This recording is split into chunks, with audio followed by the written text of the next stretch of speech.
readers. Welcome back to the Toppling TBR. I'm Stacey. And I'm Hannah. And today we are doing chapter 1 through 28 of Brimstone. Let's go. All right.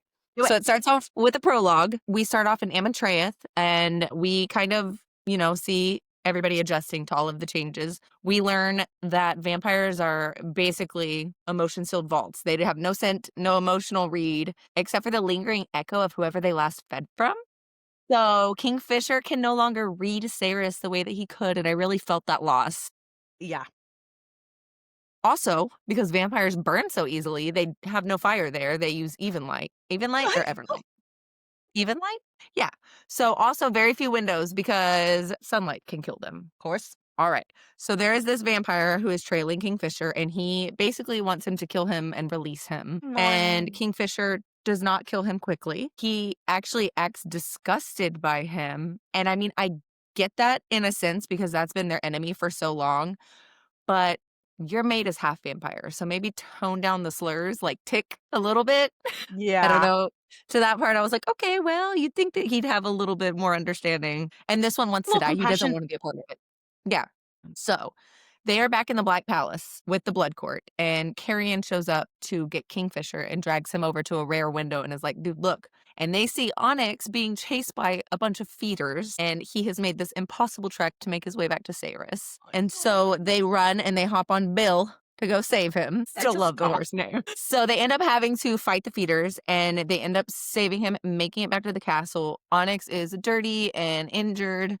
He's, super thin and he's got a broken leg. So whenever Onyx and Saeris reunite and she's sobbing, I cried. I didn't realize how much I love this little fox. I do too. But we learn here that Kingfisher has small healing magic and that small magic is not a birthright. So there's a finite resource of it. So he's able to heal Onyx, but in doing so, he depletes his entire well of that. So he won't be able to heal again, like it won't refill. Also, another couple things I had mentioned on here is now it mentions that Saeris has pale blue eyes, whereas before it said she had striking bright blue eyes. It's gotta be the vampire, right? Her change, yeah, her eyes have changed, which I noticed a lot throughout this book. Vampires' eyes are, different. Also, we learned that Lorith has been searching for their old friend Foley, and he's had no luck.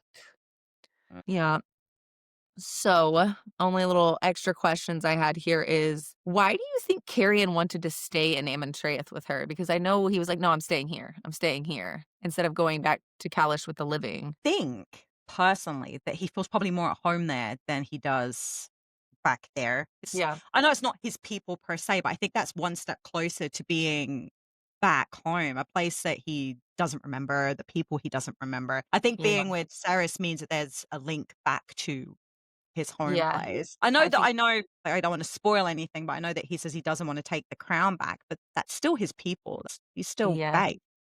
Oh, I kind of get the feeling that that's probably why he's hoping to help her stop the war, because that's still his people dying, right? Yeah, for sure. Yeah. I also had this little side thought. I'm like, well, he was super intrigued to go to the witches' room. Maybe he wants to hook up with a vampire. I don't even think Carrion would cross that line.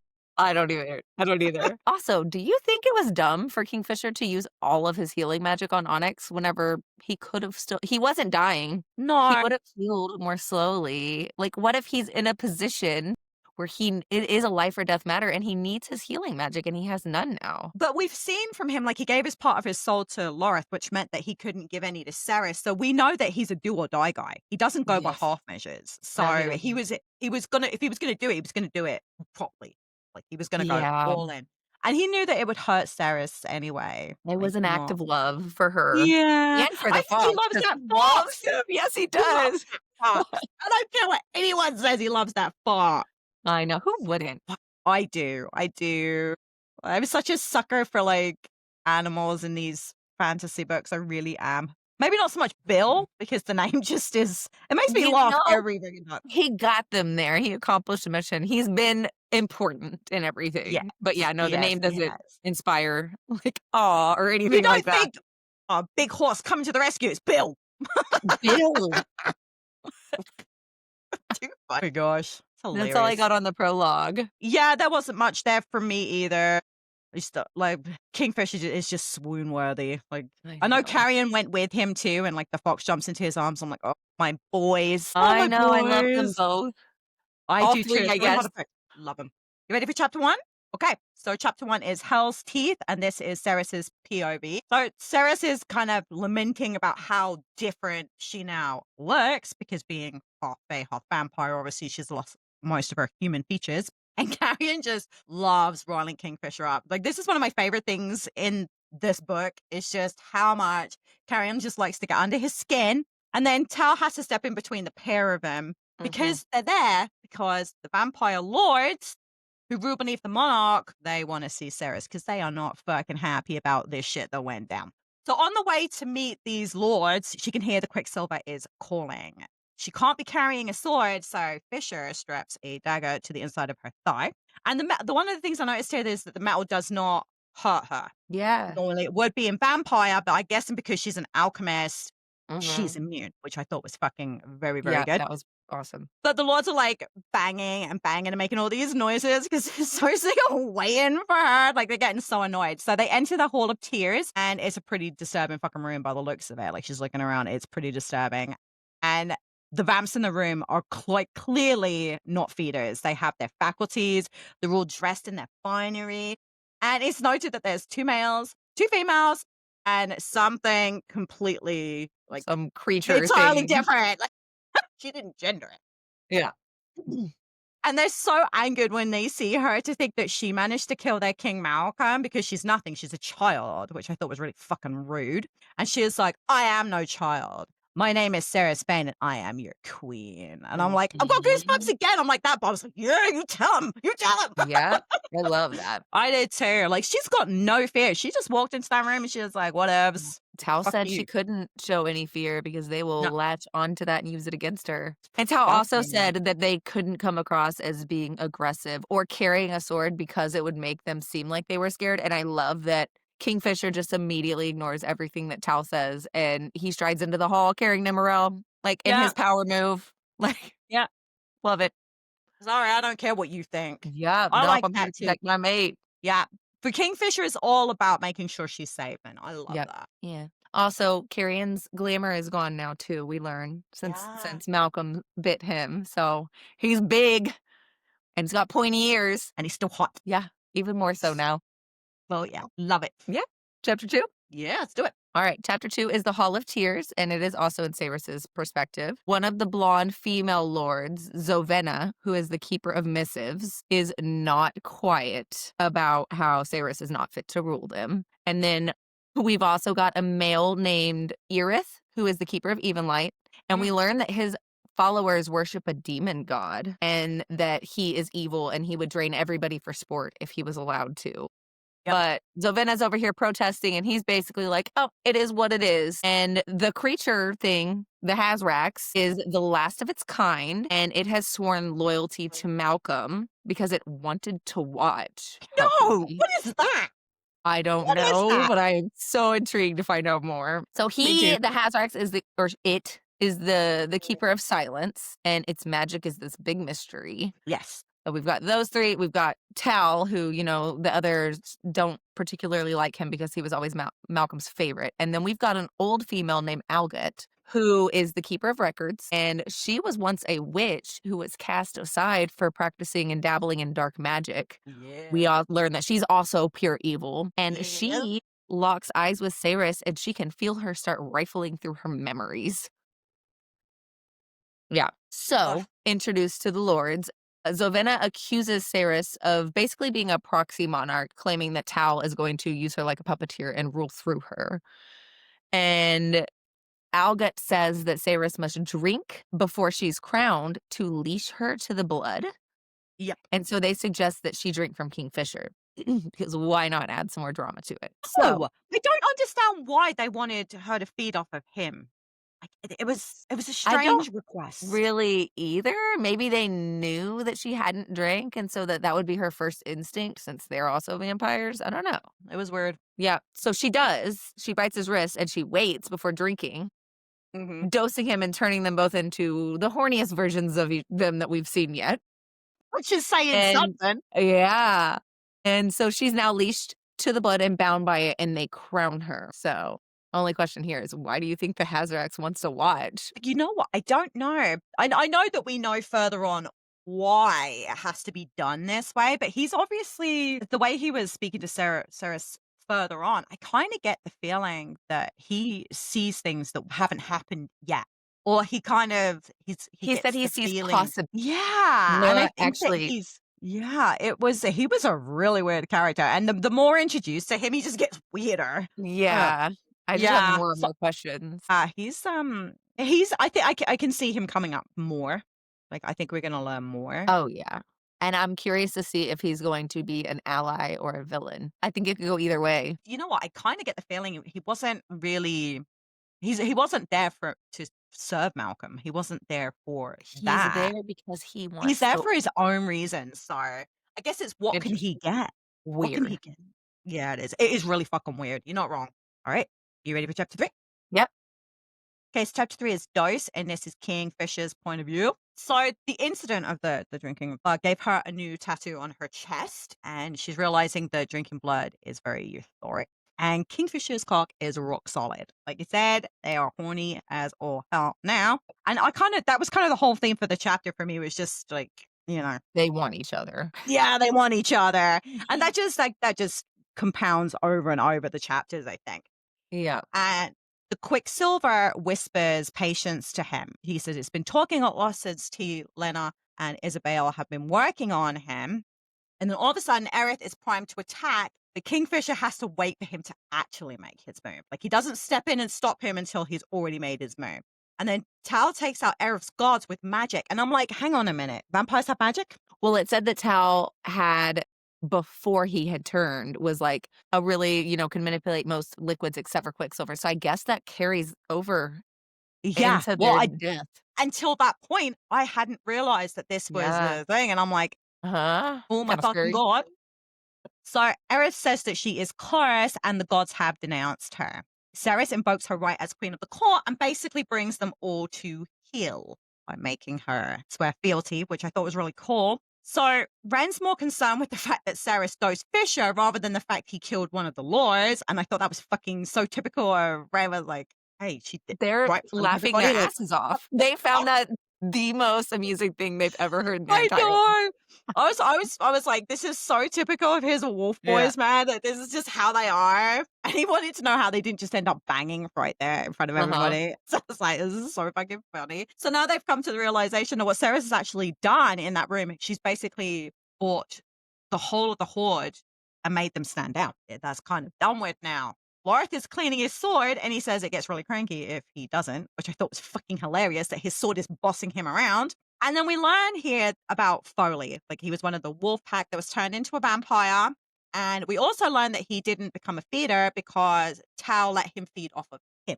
So I really liked that. They tried reaching out to him, but he never communicated back. They wonder what become of him. His father was one of the lost alchemists, so it was really important for them to find him now because they need him to help Saeris. They talk about the rights and will they marry? Kingfisher's like, no. And then Daniel bursts in. They got to go see something. She's Mhm. always bugging them with something. Always. She always brings problems. Yeah, she's always bringing the negativity. Yes. I Well, actually really enjoyed that chapter. I did too. I really enjoyed Tal boiling his own quartz blood. Like, that was I think every single time that we see Tal in any chapter, I just grow to love him more and more. But, like, Yeah. him doing that is, like, taboo, right? So he's Hmm. showing in front of everybody that he's on our crew's side, and Yeah. I loved that. Yeah. Also, I understand that Aerith was about to, stab Saeris in the ear with this needle sword or whatever, but do you think it was a little impulsive of Kingfisher to chop him in half instead of, like, halt him and hold him down with his shadows like he did a dragon? I think if he did, because I actually thought about this too, and I'm like, if he didn't end it right away, swiftly, that would Someone have else. given the other vampires time to see that he wasn't as Yeah, forceful in like, hey, you do this, you're dead. there's Like, repercussions there's no for room. Yeah, there's yeah, repercussions. There's no room for any of that shit. And I think yeah, he made the right call because nobody fought back. No one said anything, right? It was just kind of done with, over. for sure. Alright, chapter 4. Yeah, let's do it. Alright, this chapter is 114 from Kingfisher. Yep. So, Dana had run in and grabbed them, and along the embankment, there are 8 feeders, and they're standing deathly still.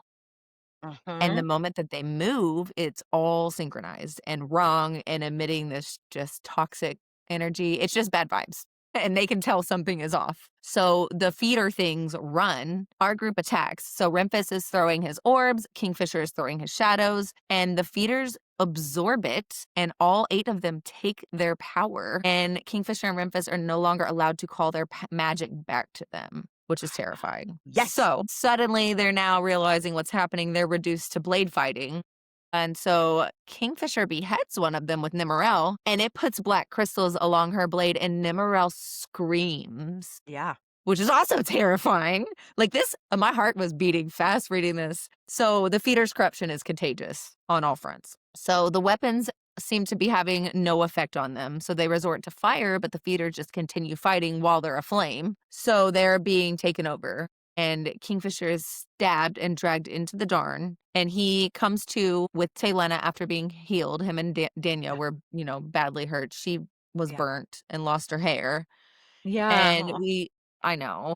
We learned that the others had tried to kill the feeders, failed, and had tied their headless bodies to a tree, which is now rotting because of them. Yeah. And then Rempus and Kingfisher also agrees, but Rempus mentions that he feels connected to those feeder things because they have a part of his magic, and he can feel them trying to siphon more magic from Ooh. them. So here we also learn that Kingfisher trusts Taladeus, but Rempus does not. He is Yes. furious that Tal abandoned them and aligned himself with Malcolm. But it said Kingfisher empathizes because, as a mate himself, he understands choosing your person above your people, which is interesting. And I have more questions on that later. But our crew now has lost 114 people to just 8 feeders, I and that is know. catastrophic. We've never seen numbers like that before. No, And never. they assume that these feeders are not from Avelia. So a couple questions I had here is, Yeah, never. can the new feeders use the Fey magic once they absorb it? Like, what is the significance of them absorbing it if they can't use it? They're trying to siphon more, right? Yeah, I kind of got the feeling that it's probably animating them to the point where the magic maybe is keeping them alive, even though, Oh, like you say, maybe. Like, it's just an energy source yeah, because they can't use the magic, but at the same that time, we've seen. no, this is true. We haven't seen that yet, but at this point, they aren't using the magic back. But I'm wondering if they're maybe using it to stay alive, or does that mean that now they've taken the magic and they can't get it back? They can't use that, and the warriors can't use that magic. Maybe it's Yeah, gone they now. said that they couldn't call their magic back in, so he was missing a part of it. So he's a little bit No. weaker now, I guess, in his magic Yeah, yeah. wielding abilities. It's absolutely fucking terrifying. I'm not Yeah. gonna lie, this book scared the shit out of me. Yeah, and so also if for some reason they can use their magic, so does that mean that they could possibly take Nimmerel's magic too? Like, the Mm. God Sword's magic, if they use those, because she screamed and black crystals formed upon it, which I'm assuming is the rot, but, like, Yeah, but she's is that magic. because the piece of soul is in there? Maybe the soul was screaming opposed to the magic, like, I Yeah. don't know. Oh Yeah, my we didn't god. see any other God Swords fighting. No, so you know what, we can't actually answer that at this point. That's a Yeah. really good that's one you should note to see if we can answer later. Yeah, I will. I know I put all my questions in a little separate section so I can go back through and read And them see if later. you can answer them. Yeah. Yeah, it was hard because I did the audiobook first, and then I went back and read Same. each chapter and made my notes, and it was really hard to stop the Yeah. audiobook, and I was Yeah. like, "I should, and I should," and I put my headphones down, I'm like, "Walk away, walk I know away." I had to start a new book. Yeah, well, I did too, I did, Blood Over Oh, Grey my Hair, yeah. favorite. Yeah, it was good. Well, that's good. Okay, Okay, another so question I have here is, what do you think these feeders are? Do you think that they're like an evolution or a weapon created by Malcolm or from another realm? Like, I know that they later lean towards Magia, but like, how are they being created? Like, I I want to actually, know. you know what? I figured that it was something to do with Madra, but I thought it was the rot had gotten into the feeders and was like the But where rot did was the kind rot of come from? controlling them at that point. Like, I don't know. All I know is that the feeders were bad enough and now they're Yeah. exponentially worse. Yep. Fuck, man. They can't All of catch a them. break. I know. And this is only the beginning of this book, so we'll see where it goes. which is about to move into chapter 5. That's how, like, far away we are from the end. Uh-huh. Are you ready for chapter 5? Yeah. All right. So chapter 5 is Deadstock, and this is Saeris' point of view. And now there's a sack, obviously. And Carrion is like, it smells like Saeris' old apartment. And I was laughing so hard I couldn't breathe. He's such a shit man. And He it's a is. bag. He is, but I love him. He's so funny. He's my comic relief in this book. He All the whole way through. we need him in this book. God, I need him. I need him. And it's basically a bag of the severed heads. But she isn't even that interested in what's going on with the bag. She's just so happy to see Kingfisher. She's so glad that they're back together. And Kingfisher's like, Tyrion, get out. Like, I don't want you in here. But he refuses to badge. And Tal comes in and says it's probably not advisable to send him away after what he did the day before in killing the Lord. It's probably not safe for Carrion to be alone. They show the heads to Tao, and he is absolutely fucking horrified. And he's like, this is not me. I did not They're do still this. blinking. Yeah. He was like, if they chop off the head, he said they'd be dead. They wouldn't, No. Like, oh my God. So Kingfisher wants Saeris to leave with him. And she says, yes, but I want to learn how to train properly, which makes complete fucking sense at this point. She really needs to do that.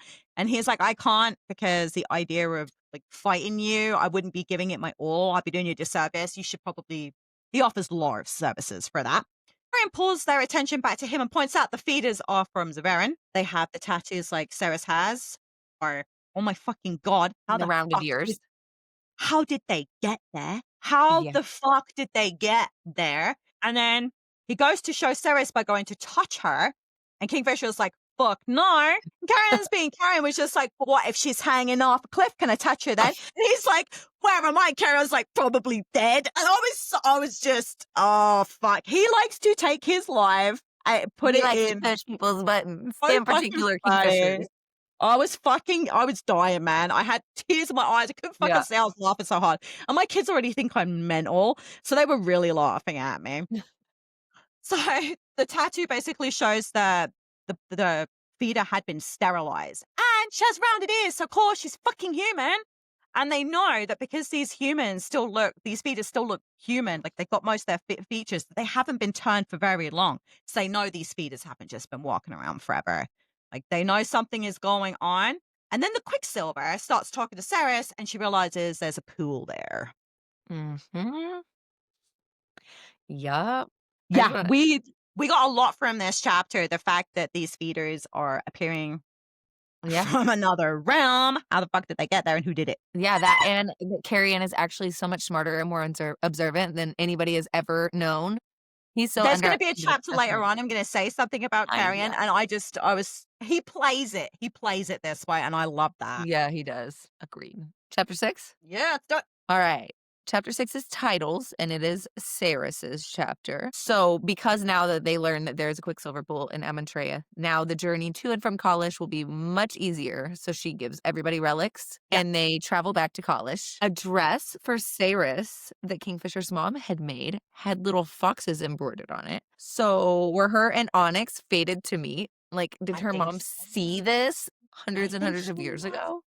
Yeah. Also, I just am loving the thawing of Kingfisher. He seems so smiley and sweet in this chapter, and that's new, and I'm here for it. So they walk in, and all of their friends back in College are super happy to see her. We learn that Lorith hates witches, but we don't learn why, and I'm interested to find out, because also he weirdly likes, what's her name? Isabel? Yeah, he weirdly likes Isabel, yeah. I He's, thought like, the mad that witches he had liked her. something to do. Yeah, but I thought the witches had something to do with the makings of the vampires, and I thought that's why he didn't like them. I think that it mentioned that, but I think she shot it down, if I remember correctly. She was like, "No, like, what? Why would we do that?" I don't remember. I don't remember. I'm But gonna have to go look now. yeah, I'm sure it'll touch more on it because there's a lot of hate there for it not to be, like, Well, explained, like, maybe "Here it's you just that go." maybe he just thought that that's what happened, and she's like, "Bro, no." Yeah. So Danya tensely greets Saeris and asks where Carrion is because she thinks he's funny. And then Carrion shows up smelling like sex, and Danya is inhaling his sex scent and flirting with him. I know. So I a put little bit. no Hannah. I put no Hannah. Yeah. So you know what? She needs to get laid. I'm sure it's gonna happen at some point. Maybe he will be what turns her, more likable.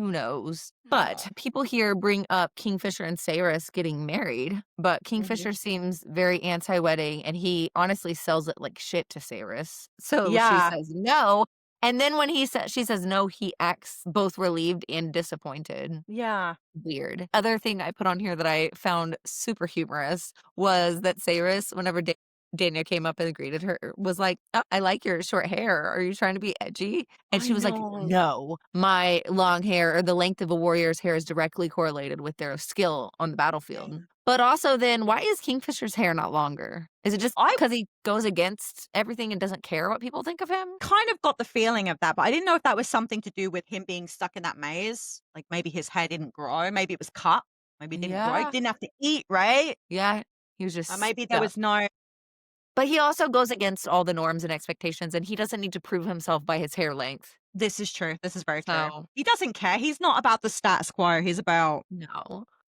me, me, me. Yep. Yeah, Chapter 7. yeah, I just what the only thing that I wrote on that chapter Oh, you yeah. didn't was just how much that hurt Archer, him saying that there wasn't gonna be a wedding, and No, he was, Archer like, fleeing. crying, and not just him, Team Lena was, like, crying too. Everybody was so upset. I know, it hurt me so bad, oh my god.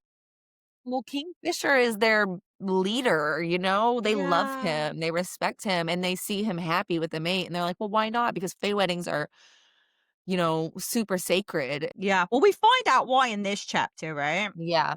Into chapter 7, Yeah. home, and this is Ceres's point of view again. So, they're alone, and he's, like it bursts out of him, like, the whole thing about the marriage and why, and she's like, "It's okay if you're not the marrying kind," and he's like, "Well, I'm not."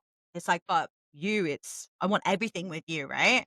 But he literally explains that for them to have a wedding, for it to be to be real, that they have to exchange their real names, and he doesn't know his because his mum died before she could give him his name. So he's just they can't. The tradition states that he's supposed to give your true name, and that's not something he can give her. And I thought it was really sweet because she's like, "Well, I can't give you my name. Like it's okay, right? I'm like, okay." But she really isn't phased by this. She just wants to be with him, and that really made me really happy. Yeah. And she says, "I love you" for the first time. I I think know. that was so tender. Like, he feels like he's had something taken away from him, but she's giving him something better, and I thought Yeah, that no, he's was like, "Say really it again." sweet. Like, my feelings in this chapter were all over the place. One minute I'm, like, smiling, and then I'm sad, and I'm like, "Oh." Oh, it Yeah. was yeah. It was a whole chapter full of feels. Now, Ceres doesn't want anyone to hear what's gonna happen, so but somehow she does magic where she kind of, like, muffles in the ears so you can't hear anything. And Yeah. he talks about how she smells now, and he says she smells like happiness, and I thought that was really sweet too. And, yeah, they literally bang for a few pages. Like, I Lots of biting. really yeah, like, I don't even know what to say here. Like, I'm like, I yeah, they thought bang. Rowan and Aelin were into biting, and then now look at these 2. I'm like, "Okay." Yeah, must be a thing. It just must be a thing. Like, Yeah. maybe I'm doing sex with my husband wrong, like, I'm not biting him. I don't You're gonna come back next know. week and be like, "So, I get it now." But then she passes out.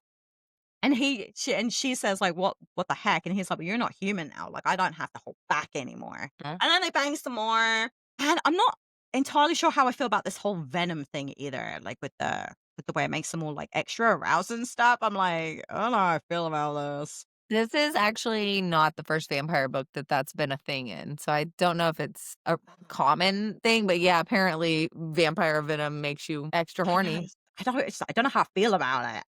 I don't know, it's just extra on top, and I'm like, "I don't know. Do I feel uncomfortable, or am I kinda turned on now?" You know what I mean? I think you're supposed to feel like that. Only thing that I noticed in this chapter is that it said that names hold power. And so with Yeah, it, a person can command someone to do whatever, that's a weird which one. I guess whenever you get married, you only give your true name to your spouse or That's your right, yeah. mate, and they keep it a secret too, because otherwise other people could command you to do things. Would be calling you by your real name, she's just still Kingfisher. Yeah, everybody probably is still gonna call him Fisher. He's been Fisher for 1,000, 1,500 I know, years. but if he gives over his real name to Ceres, if he knew it, she Yeah, still has to keep that secret, still he's still Fisher. yeah. I need a new name. I do too, I was really hoping we'd learn it in these chapters, but no, still not. I think we do learn it in this book, though. I haven't got a Yeah. spoiler on what it is, but I've got a little spoiler in that it's a good one. So, Okay, good. Only other thing I had written down is that although he didn't use it anymore, that whenever she died, their blood oath was broken. So, Kind of figured chap that. yeah. Yeah. Okay. Chapter 8 Yeah, do it. called Make Your Peace, and it is a Kingfisher chapter. It So, is indeed. after, their rendezvous all night, Saeris leaves the bed before Kingfisher for once. It mentions that she has not slept in 3 days. Yes. We see a little bit of tension between Ren and Everlane, just whenever he speaks about it. I feel like Ren is just full of the feels in this one, but we learn a little bit more about Ren's feelings towards Tal as well. And he is mad at him for, what all he's done for Belicon and for turning Foley and for running from the Brotherhood. So I Yep. think his feelings are hurt. Yeah. Iren, which is their, war camp, is in ruins. Everything is gone. Like, everything's burning, and the bodies that they have strapped to the oak are now, embedding themselves in this old ancient tree, and they're spreading black rot throughout, and the Yep. ground is and land is now oozing with black rot. So everything is contaminated, it's all spreading. That's all I got on that chapter, other than really noticing the tension between Ren and Everlane. Like, I don't know how much of it is personal or how much is about Tal's choices. See, I kind of get the feeling that because I made a note here that I think Ren is in love with Lane. I kinda get that feeling too, even from the very first time we met him, whenever Yeah. Saeris was laying in bed and he barged in to, steal the relic from her, and he saw Elaine there, and he was like and he kinda backed off and was, super nice. Like, I Yeah. kinda got that vibe early on. Yeah. So I kind of get the feeling that whatever has happened, that and now she's injured, right? Like she's trying She's to still sleep off what asleep. happened to her. Like I get the feeling that he's throwing the blame everywhere. Where can he make it stick? Yeah. That's just kind of what I got from that. And the other thing too, like Ren blaming Tao for things that he couldn't control, like doing Malcolm's bidding. Well, he had to. Like he was oathbound to do these things for Malcolm. And I kind of I feel like Ren's not giving him a fair shake at redeeming himself. You know what I mean? Well, we learn later that he chose to go join them. Yeah, I know. I know. I understand that. I So, understand the everything that rationale. he's done after that fact is because he made that choice. So, essentially, Yeah. it was his decision to do all of those things. So, I get that, and especially if he does have feelings for Everlane and it's like a protective, like, "How could you hurt her like this?" Like, I Yeah. get it, but wouldn't it be nice to have an ally on the other side? Get over it. Yes. It is I what it kind of get is. Move Ren on. comes Ren comes across as it's black or it's white. Yeah. I don't he doesn't play in the gray, whereas Kingfisher lives in the gray. So I Oh, think yeah. it's so much easier for Kingfisher to be able to see the differences, and Ren's just like, I don't know. I think he's gotta be less rigid. Yeah, we need more of that because Ren was, one of my favorite characters in the last book, and I feel like he's not in this one a whole lot, and whenever he is, he's No. upset or complaining, and he's not his, other than making fun of Kingfisher for getting dosed, he's not, his Yeah. lighthearted self. No, not at all. Um, Real shame. Are you ready for chapter yeah. 9? Okay. Chapter 9 is hidden, and this is Ceres's point of view. So Ceres is with Lane, who is still sleeping. Clearly, the effects of the bite are still very evident. And Onyx is asleep at Lane's feet, which I thought was really adorable. And she begins to talk to sleeping Lane, how sorry she was for leaving without saying goodbye. I think she feels a little bit of guilt there. And then the Quicksilver starts to talk and is saying she hears you, she feels you. Open the gate.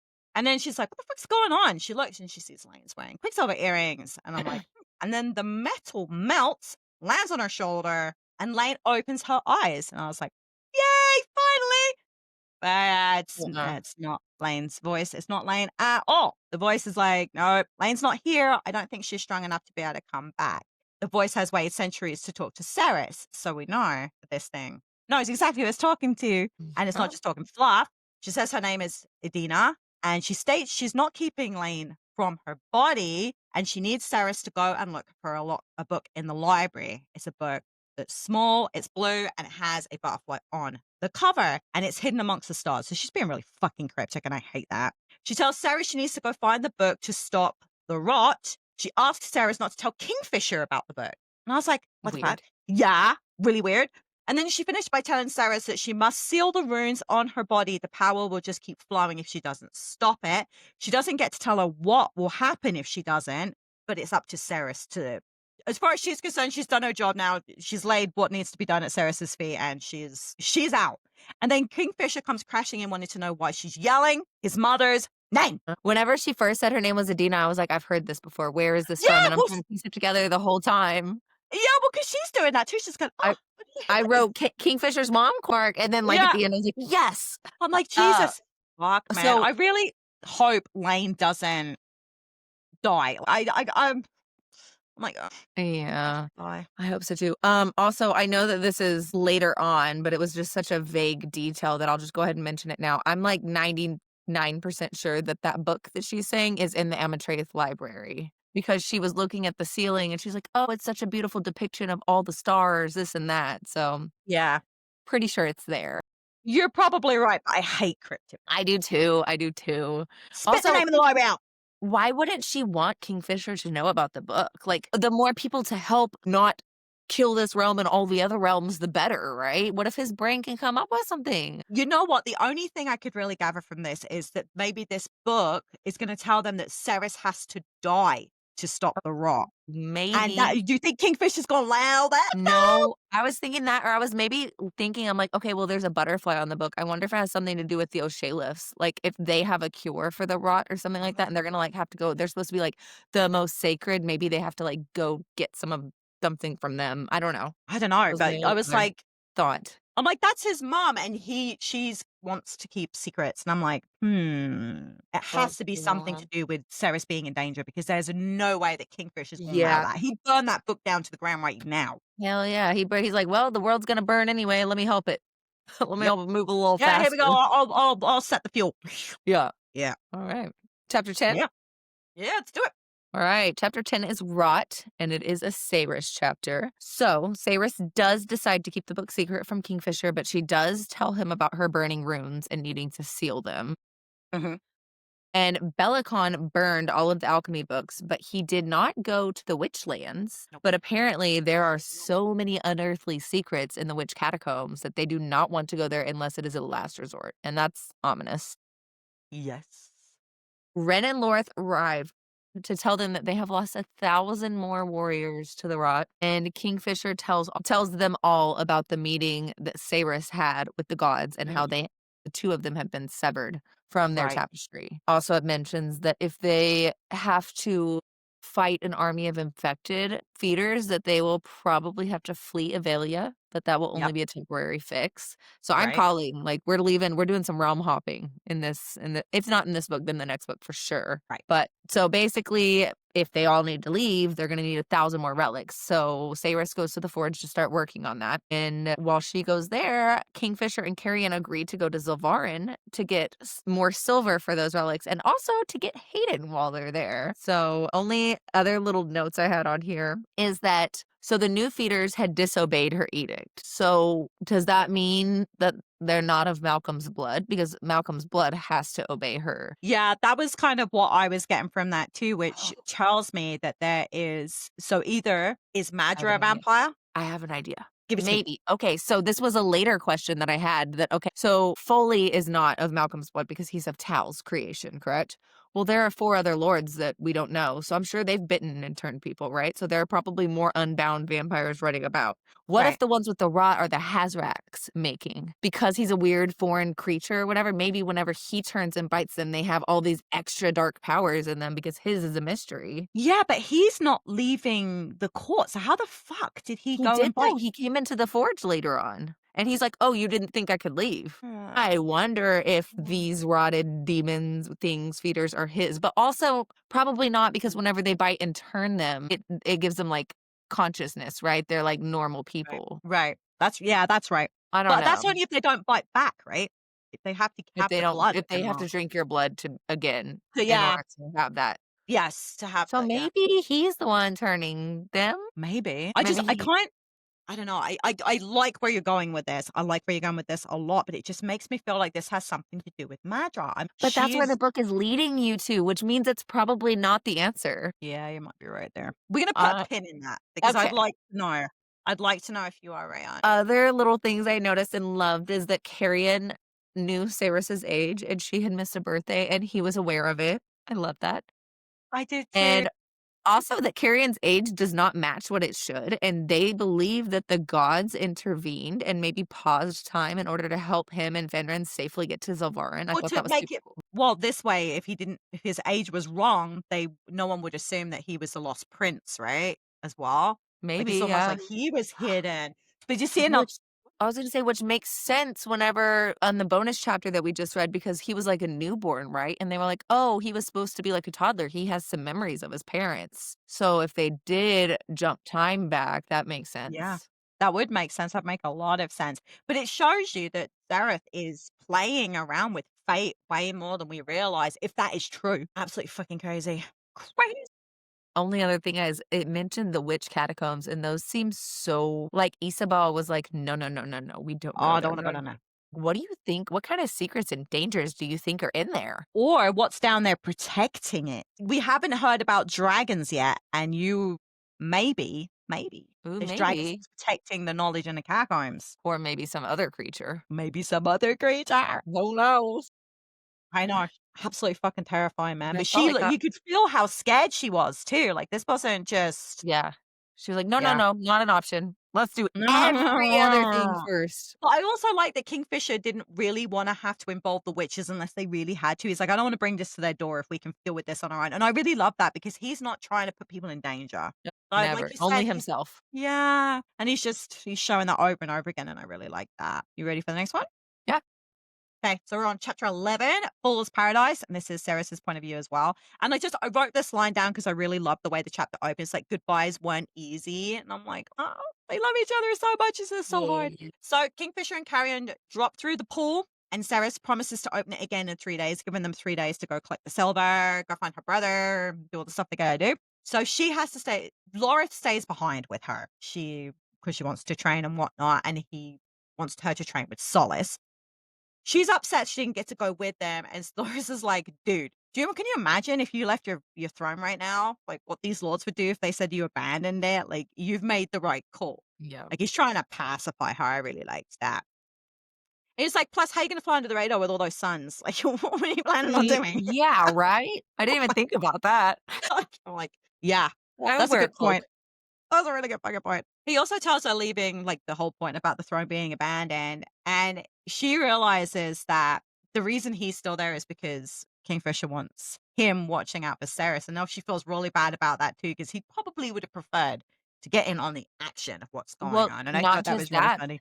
but he almost died Yeah. from vampires, so he's got this, like, PTSD with regards to them, and he's surrounded by them now. Yeah. And he's like, to calm her down a little bit, he's like, "Let me tell you the story with the Andrew and Kate." And she says, "Yes." But he's like, "Do you know the story?" And she's like, "Yes." And he is like, "Oh, no, you don't." And then he tells her all Mhm. about Ren, about what happened to his sister. That was his twin sister. And it's like, you know what? If I'm going to talk about this, we need to have a drink. So they sneak out of the palace, and she's walking in disguise, and she's walking around, and she can see just how badly the living conditions are for like the people that are there. But at the same time, she can see the beauty in the place as well. And he keeps his promise, and while they're walking, he tells her all about how Ren's sister was burnt alive and that she had bound a small part of her soul to Kingfisher's sword. And they walk into the Fool's Paradise, which is the bar they're going to, and it's full of fae, males, females, and kids, all being fed from and all really seeming to enjoy it.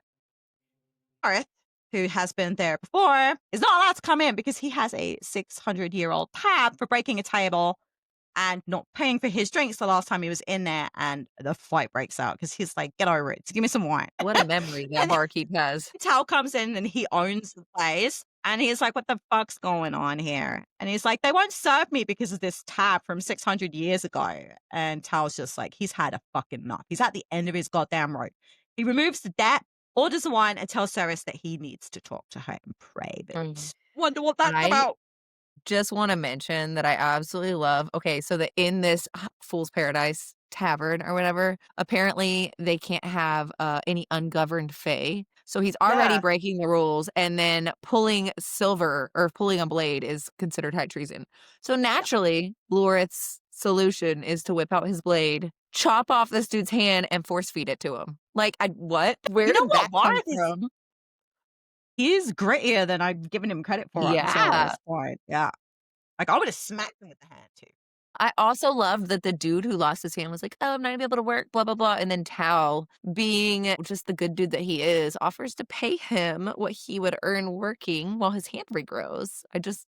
Once again, another tally for me loving Tao. Yeah, but the hand regrows. Like, this stuff is creeper vibes, man. Yeah, yeah. No, Okay. that's all I have on that one. Yeah. Chapter 12?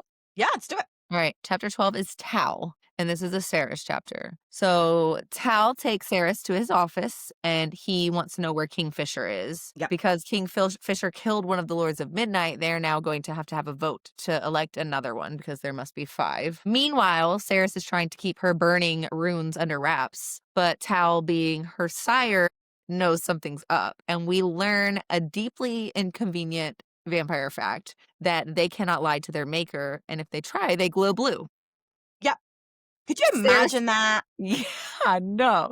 So Saeris Caves shows him her runes and tells him the entirety of the Everlane/Adina conversation about the book and everything. Mhm. So Tal is concerned that it was a real conversation and not just a shade echo. And that means Adina's soul has been trapped in this realm through her sheer will alone. I wonder So if this means she's released now, though.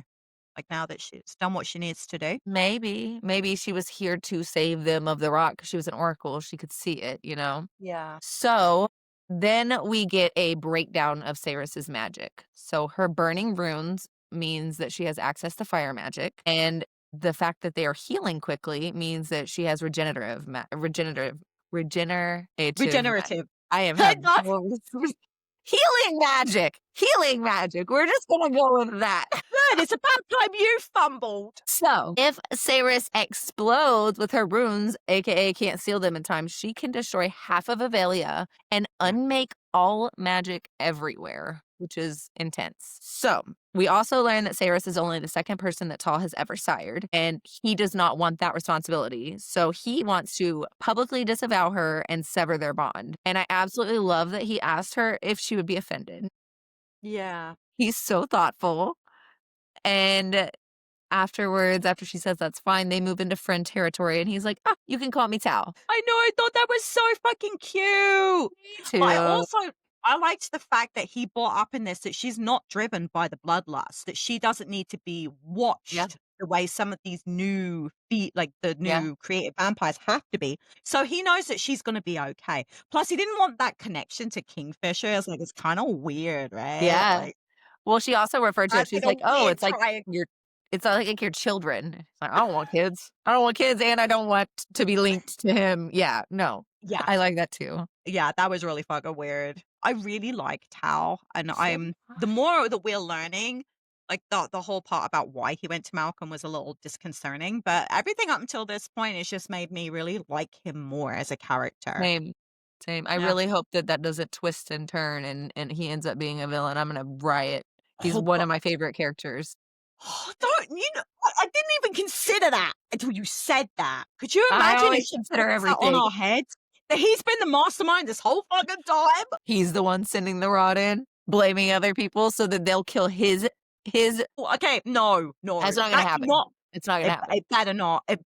You know what? If you've just called that right now and said that and it's true, my mind is Nah. gonna be blown. I call a lot of stuff. I just speak my thoughts. They're all Yeah, over the place. That one's not gonna come so true. am I. Are you ready for chapter Yeah, 13? let's Okay, go. so this one is Silver City and it's Kingfisher's point of view. Kingfisher obviously knew going through the pool that there was going to be carnage and apparently was not so prepared for all the craziness of going through the pool. Obviously, Kingfisher was going to be aware that once the pool got activated and he'd come through at once, the Badger was going to have it heavily guarded. Now, he activates like his darkness to throw the whole room so no one can see what's going on, and Carrion freaks the fuck out. And I thought this was fucking hilarious because even in the dark, he still doesn't stop talking. And I'm like, you know what? Kingfisher's got a point. He doesn't know when to be fucking quiet. No, he doesn't. And then he's like, he closed his eyes too. Like, it's not even, It it's makes me feel dark. better. It felt better. It felt better. I He's get like, that though. I know, I did too, but Kingfisher's like, shut your eyes. And it was like, well, I would have felt better if I had Simon. And I was like, I'm telling you right now, I probably laughed in this book as much as I did with the tears. Yeah. Fucking funny shit, man. Now they need to get out of the castle. So Carrion, Kingfisher throws Carrion right out of the fucking window. And I thought that was funny as well. And then he creates a net to catch them, and it catches Carrion, but it doesn't catch him, and he ends up landing on a cot. And there's a fucking lady, she's going nuts, like, "Hey, you broke my cot." And I thought this was the best line I've ever read in any book. Fisher apologizes, "Madam, we had a little argument with gravity. It looks like gravity won." I was, oh Yeah. God, this whole chapter, but I had to stitch from laughing so hard. It was so fucking funny. So Kingfisher has to glamour them to make them appear more human so that they can walk around, do their thing. And they have to decide what they're going to do first. And they decide to go find the silver first. Now, Carrion thinks that Kingfisher looks too pale because everyone looks either sunburnt or tanned. And he's like, "My magic is not unlimited here." And Carrion's like, "So if you exhaust it, will you be as powerless as me?" And he's like, "Don't be ridiculous. I can still hold a fucking sword." Yeah. And again, I was just fucking dying, man. I was howling with laughter. It was so fucking funny. And then Karen explains that they're in the nice part of the city, and Kingfisher is like, "What? This is the nice area?" There's like, stop like side-eyeing people, stop staring at people.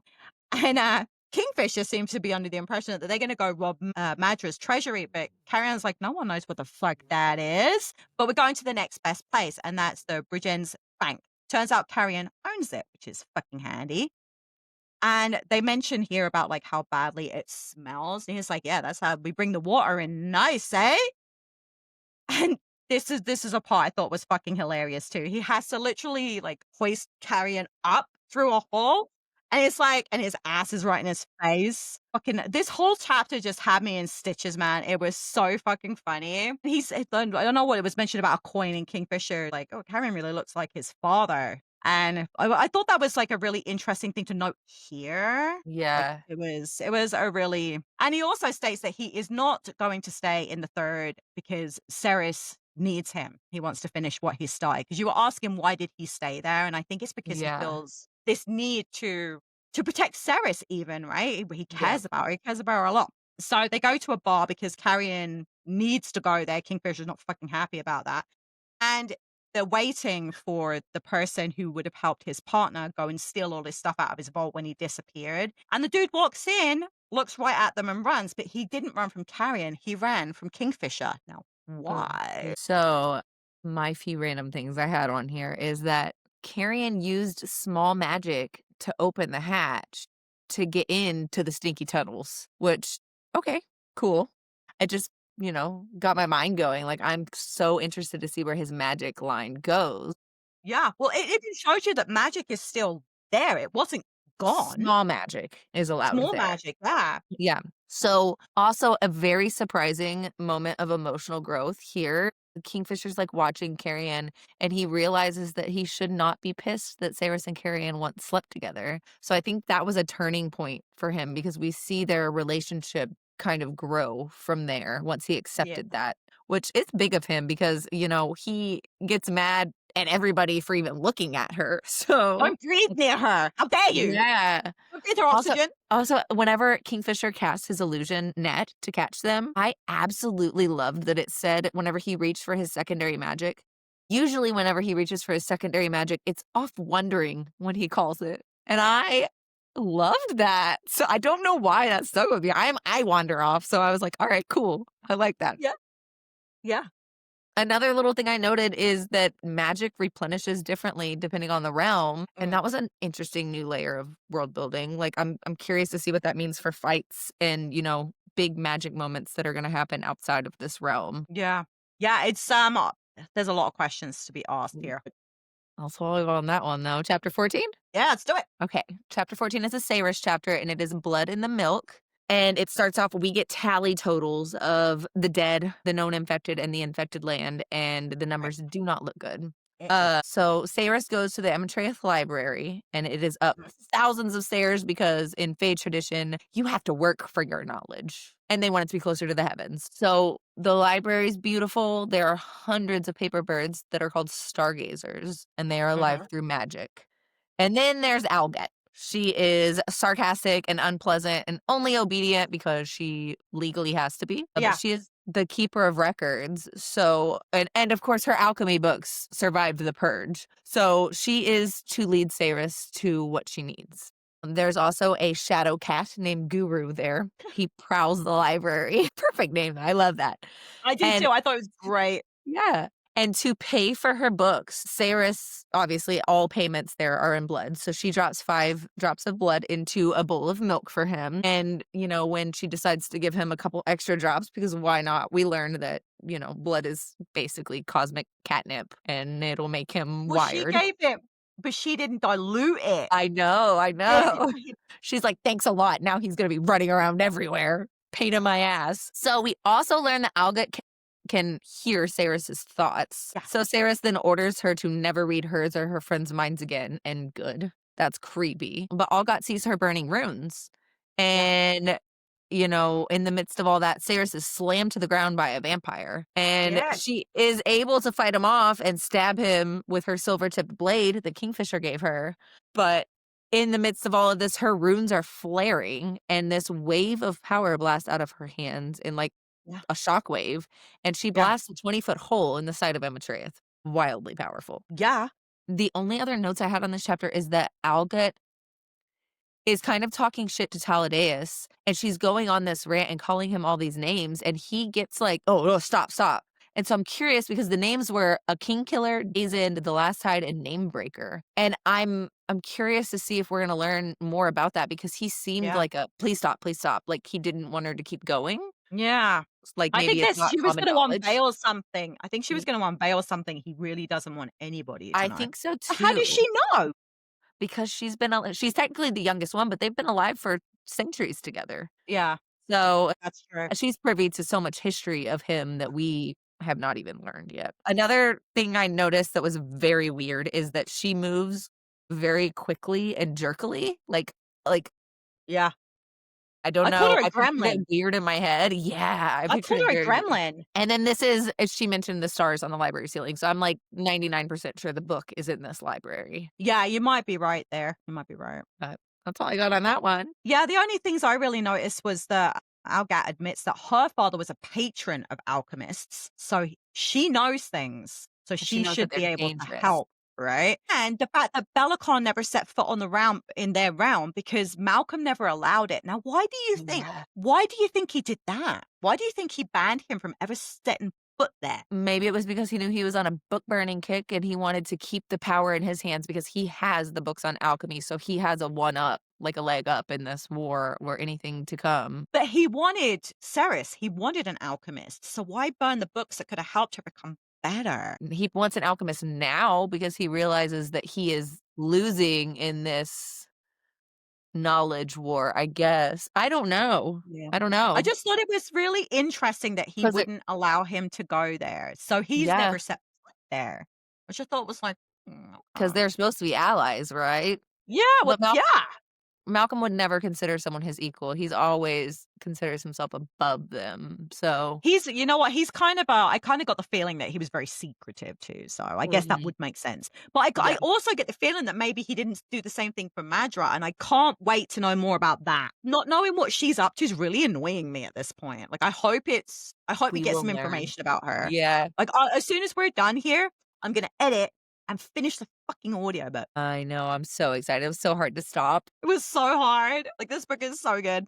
Uh, You ready for the next chapter? yes, I am. Awesome. So this one is chapter 15 is Zorath, and this is Kingfisher's point of view. Now they've caught up with the Vault Breaker that helped Eric, which was Carrion's partner, steal all their joint contraband. We learn that Eric went to ground and is extremely paranoid now. He also knows that not telling him where Eric is means that he's siding with Eric, but telling Carrion means that he's siding with him, and he don't want to do either of those things. He said he can't tell them, but he can show them, and they go looking for it. Now, people are going around walking for their water rations because they have to go do that daily. Because Kingfisher's like, well, these people don't got fucking jobs. Like, what the fuck are they hanging around for? And it's like, well, they have to go collect their water. And like, I don't know. I feel sick at this point that this is how these people have to live their lives. Like, queuing for water, that's not even really very good for them either. So there's a door they need to open, and Carrion has to do it. And it's kind of like this magnet thing. And I thought that was really fucking cool. And we learned the bell tower is full of unused rooms. And I was like, they have all these unused rooms and they have all these people living on the streets and nobody thought to give them somewhere to live. Again, I'm like, I fucking hate Madra. I hate her. I can't fucking stand her. I hope she dies now. Like, ugh. And then they see a dead fae, like a dead body of a dead fae. And Kingfisher can feel something is like off and he wants to leave. And then it turns out that they're being led into a demon trap. And it's exactly how it sounds. It catches fucking demons. It's to catch the prey, and the scorpions are gonna get ya. Yeah! Scorpions! Yeah. We see, though, too, we saw, or whenever Shaw was mentioning, his master Joshin, the king of the dark dream, we see Kingfisher's reaction is like a full-bodied fuck. Because he knows who he is, and he knows that this does I not look know. good for them. He's got bloody So, crap. only other thing I mentioned here is that Shaw leads them, whenever he leads them up there, he hands them vials of even light, which, how does he have that there? That is of the vampire. Right. I know. More fucking questions. Yeah, and so if it's from Madra, and if Madra is aware of this Joshin demon, does that mean that she's now messing with, vampires and rot and demons? Like, does she have her fingers in all of those? It wouldn't surprise me. Because if Shaw answers directly to Joshin, the demon, right? It mentions multiple times that demons are all essentially blind. Like, they don't see with their eyes. So why would they need even light? Yeah. I don't know. Like I said, like I was trying to. I know you like to ask the questions. Me, I'm like, I know, I do. I want to know if they're going to answer it later. I gotta write them all down. That way I can see if they get answered. I know. Usually they do. Usually they do. But, you ready for chapter 16? Yes, I am. All right. So this is a Saeris chapter called The Blood. Mm-hmm. So Guru, the cat, has escaped through the hole that Saeris has blasted. And I love that Olgot was like, oh my god, he's not an outside cat. Like, he's made of shadows. Excuse me. You know that he's been out before, right? He's a cat. Yeah. So Saeris has tied up the attack vampire, and she wants to question him before she kills him. And he, is asking her, he's like, what did you do to Kingfisher? And he thinks that she killed him because he recognizes the dagger that he gave her. And he is super worried for Kingfisher, centuries later. And Saeris shows him and Olgot her god marks, she's god blessed with Kingfisher. And then Loris shows up and tells her that the vampire is Foley and that he was never bound to the crown. He was actually a wolf. He's his brother. Well, not by blood, but by blood oath, I guess. Side notes that I loved is that I love that she had used Olgot's nice gloves and shoved them into Foley's mouth to keep him from talking. Love that. But why was Foley tracking Saeris in the first place? Like, he's been following her, right? Or was it just because he lived in the library? I think it's because he lives in the library. Like, he always seems to fucking be there. Okay. Yeah, and also it mentioned that he had vertical pupils like a snake, which I'm curious to see why. Yeah, me too. That's all I had on that chapter. Yeah, I think you pretty much covered everything. The one thing that I did, note was, he was like, no wolf ever becomes a leech. Yeah. That must be so hard. That must be so hard to be the very thing that you were fighting to protect everyone I know. against. I know. I can't even imagine what it must have been like for him to be away from his brothers And not only that, to think that, and it mentions later that he's like, they would never accept me for who I am, the very thing that we hate and fight. Like, they'd never accept me. I know, but you know what I really hated about him saying that is, for me, that proves that he really didn't know them that well then, because they would have found a way. Yeah. I'm holding my reservations on this vampire right now. I'm going to stick a pin in him. I think I don't know if I like him or not. He's going to be very beneficial. I think he'll probably end up, I want to say he's probably going to just serve his purpose of helping and then die, and that he may not be a part of the bigger picture. Who knows? But we'll see. You're evil. We need him for now. We need you that you can die. We'll be good. Yeah, pretty much. Are you ready for the next chapter? Yeah. So this one's chapter 17, The Dark Door, and we're on Kingfisher's point of view again. And oh my god, there are fucking scorpions everywhere, and I hate scorpions. I was like, bleh, all the way through this. I'm like, oh my god. So we learn that the scorpions are all over their bodies, and Kingfisher remembers that to get rid of them, you must let in the light because they like the dark. Carrion is really not doing okay at this point. So Carrion is begging for death. And Kingfisher's like, are you fucking still talking? Like, of all the things he could have picked up on, that was it. That was so fucking funny. And then we learned that the creature needs his prey to be alive. So Zoreth knows what his master needs him. He found him, and they wait. Like, he waits for this. Like, this guy is clearly fucking mental that he's serving this, like, scorpion demon. Like, bringing him What is he food. getting out of it? Like, And then the scorpions like scurry away, like they scurry off, and they become one creature together. And the demon's talking in common faith. And I was like, so if this creature knows that there are two beings in the room, and this is what you'd already mentioned this, but they mentioned that demons don't usually have eyes, they can't see. And Barath is leading the two of them, like his master, to the two of them to like be able to feed. And then the creature takes on Kingfisher's mother's appearance. Like he's hallucinating at this point, right from the venom. And she's saying some really fucking shitty things to him. And luckily, because he spent so much time ignoring the Quicksilver, he finds it fairly easy to ignore what's being said to him. And then he starts drawing a rune on the wall, and it's for break. And the blazing white, and it breaks the wards all around the building. Now, the demon would be free to wander the city in the darkness, right? Through the tunnels, like, oh my God. So he starts smashing his fist through the wall so that the sunlight will hit the demon, making him begin to melt. Now, that fucking crazy ass Zora is holding a knife to Carrion's throat to make Kingfisher stop breaking the wall because he knows it will kill his demon master. But Carrion actually manages to save himself, elbows him right in the fucking gut, and they need to flee before the guards get there. But Fisher knows that if they don't get the anti-venom, that the poison will stay in their systems forever. So every time they fall asleep, they're just going to have these crazy raging nightmares. They have to get it, and they know that a bargain has to be struck to get it because it has to be given freely. So what it wants is to be let live. It gives over the secret that is to kill a queen, you must visit the darkest of all places. And then they burn the demon anyway. I know they keep one in a little box, but yeah. Kingfisher found a I thought little that was loophole. fucking hilarious that he did that the creature didn't say, like, I want to keep this body. Like Yeah. when he was doing the deal, he was like, You think that if you're that ancient and, able to make, bargains and all that, that you would be able to find the loopholes in it. But I was thankful for that. yeah, me too. One thing too here that I absolutely just wanted to say is whenever Kingfisher, remembered that light kills them, he had a flashback of his mom reading him bedtime stories and all that. And I absolutely loved picturing little boy giggly Kingfisher at bedtime being, I loved that. I loved that little image that it gave me. I did too. Also, though, whenever Kyrian was able to save himself, it said he snapped Shaw's neck. Is this his first kill? I mean, I know it's the first one we're privy to, but I don't know. That's a really good question. He's been alive for a long time. I doubt it. yeah, I doubt it too. But whenever he did that, I was like, oh shit, okay. Well, this is what I was saying to you. Carrion has always come across as being like, I don't know how to protect myself. I don't know how to do anything. And I think really he plays to whatever people are thinking of him. Yeah, Like, oh, you think I'm stupid? I'm going to be stupid. You think I'm this? I'm going to be this. Like, absolutely. he plays up to someone's opinion of him. And I think he does that to hide his talents because he's had to do that for a Mhm. very long time. Also, here it mentions that Kingfisher suspects that Kyrian has fire magic, Yes. which is super exciting. I cannot wait to see that I need to come out know to play. more. There's so much I need to know about Carrion at this point. So much. Same. Got anything else on that one? Nope. No? Okay. Chapter 18 is another Saeris chapter. I think we're just alternating. Yeah, it feels that way, doesn't it, at this point? I'm stuck in Amatreath and you're in Zilvarin. Okay, How so do you this feel about the changing in perspectives? Like, because we only really had Ceres's before, and now we have more Kingfisher. Like, how do you feel about that? well, I'm really enjoying it because Kingfisher's line in this book so far has been my favorite.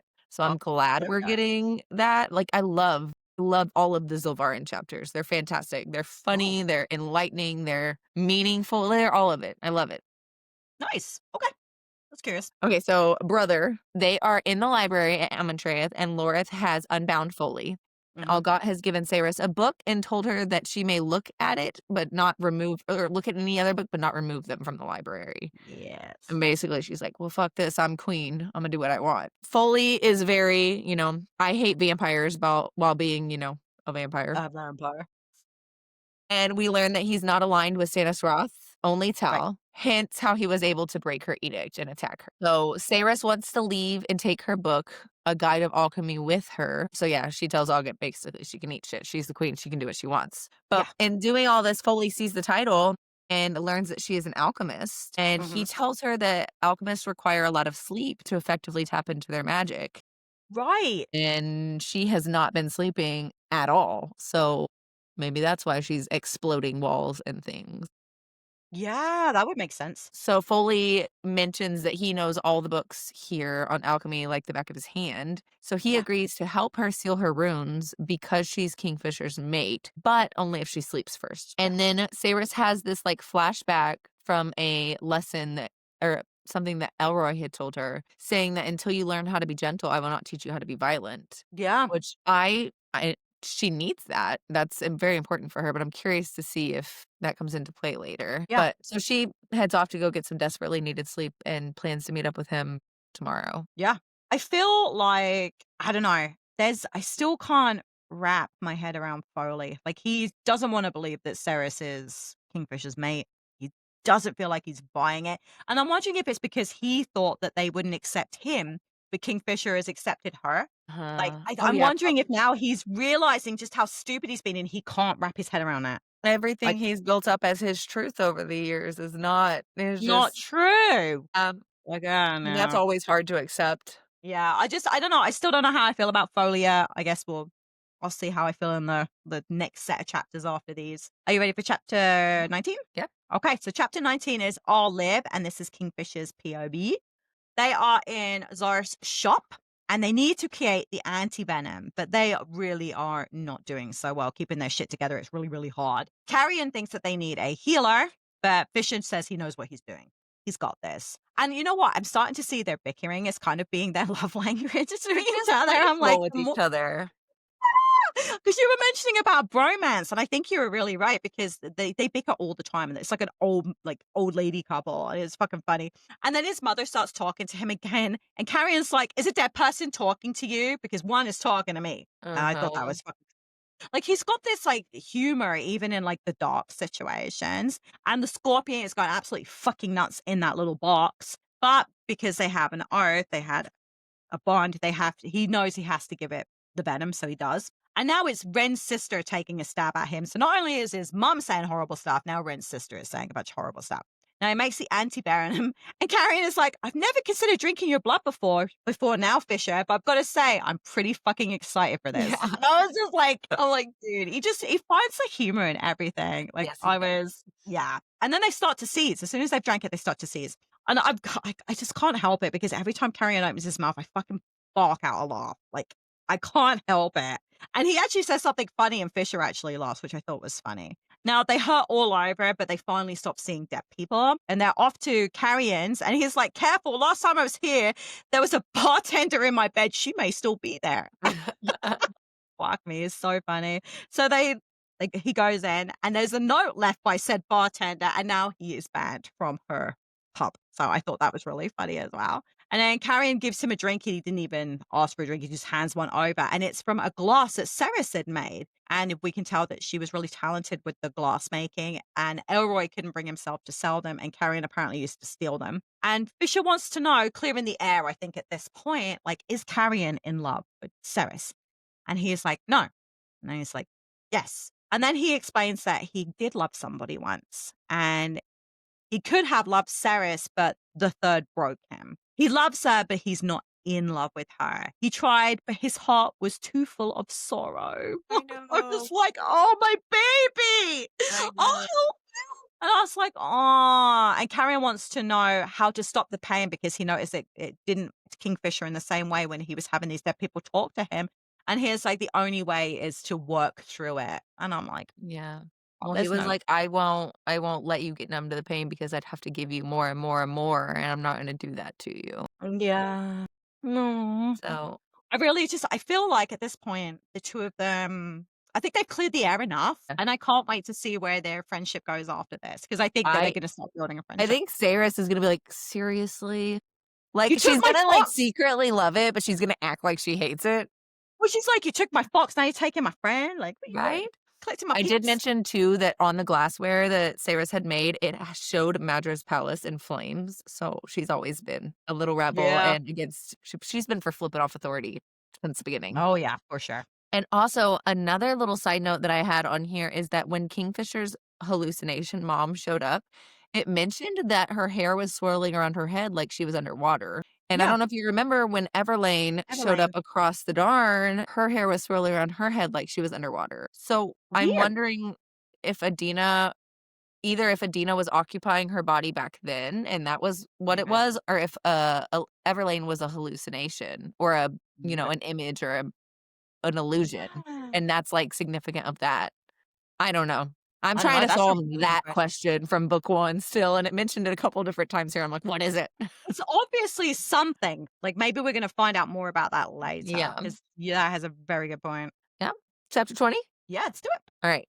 Saeris again. So this chapter is called Huntsman. Yep. And Saeris has finally slept. And in her dream, she sees Kingfisher, and they're both dreaming the same dream. And so Yeah. he carries her into the cottage, and Onyx is there. And Kingfisher loves him. He won't I admit it, but he know. loves him. He does. I love that. So they're just overwhelmed by how much they love each other. She touches his leg and gives him a new dagger tattoo, and he's like, "Nice." And she's like, "Oh, well, that's new." And he's like, "Yeah, well, when you think dirty thoughts, you give me tattoos." And I absolutely love this chapter for multiple reasons, but I love how playful Kingfisher was in this chapter. Like, he's Yeah. like making jokes about her having a foot fetish and like running away from her. And like, it's a side of him that we've never seen before. And I Mhm. ate it up. I did too. I loved it. And so we see here that Kingfisher, his hand is injured from punching the wall, but he won't let Mhm. her heal it just yet because he said he needs the pain just a little bit longer.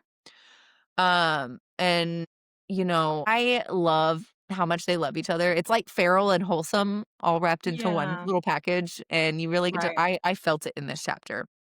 I did too. So Saris sees him wincing with his hand, and she's like, "Just bite me and heal yourself." So he does, but he doses her in the process. And he tells her that she cannot bite him because he needs to keep his head on straight because he doesn't know exactly where they are, and he needs to keep her safe if anything were to happen.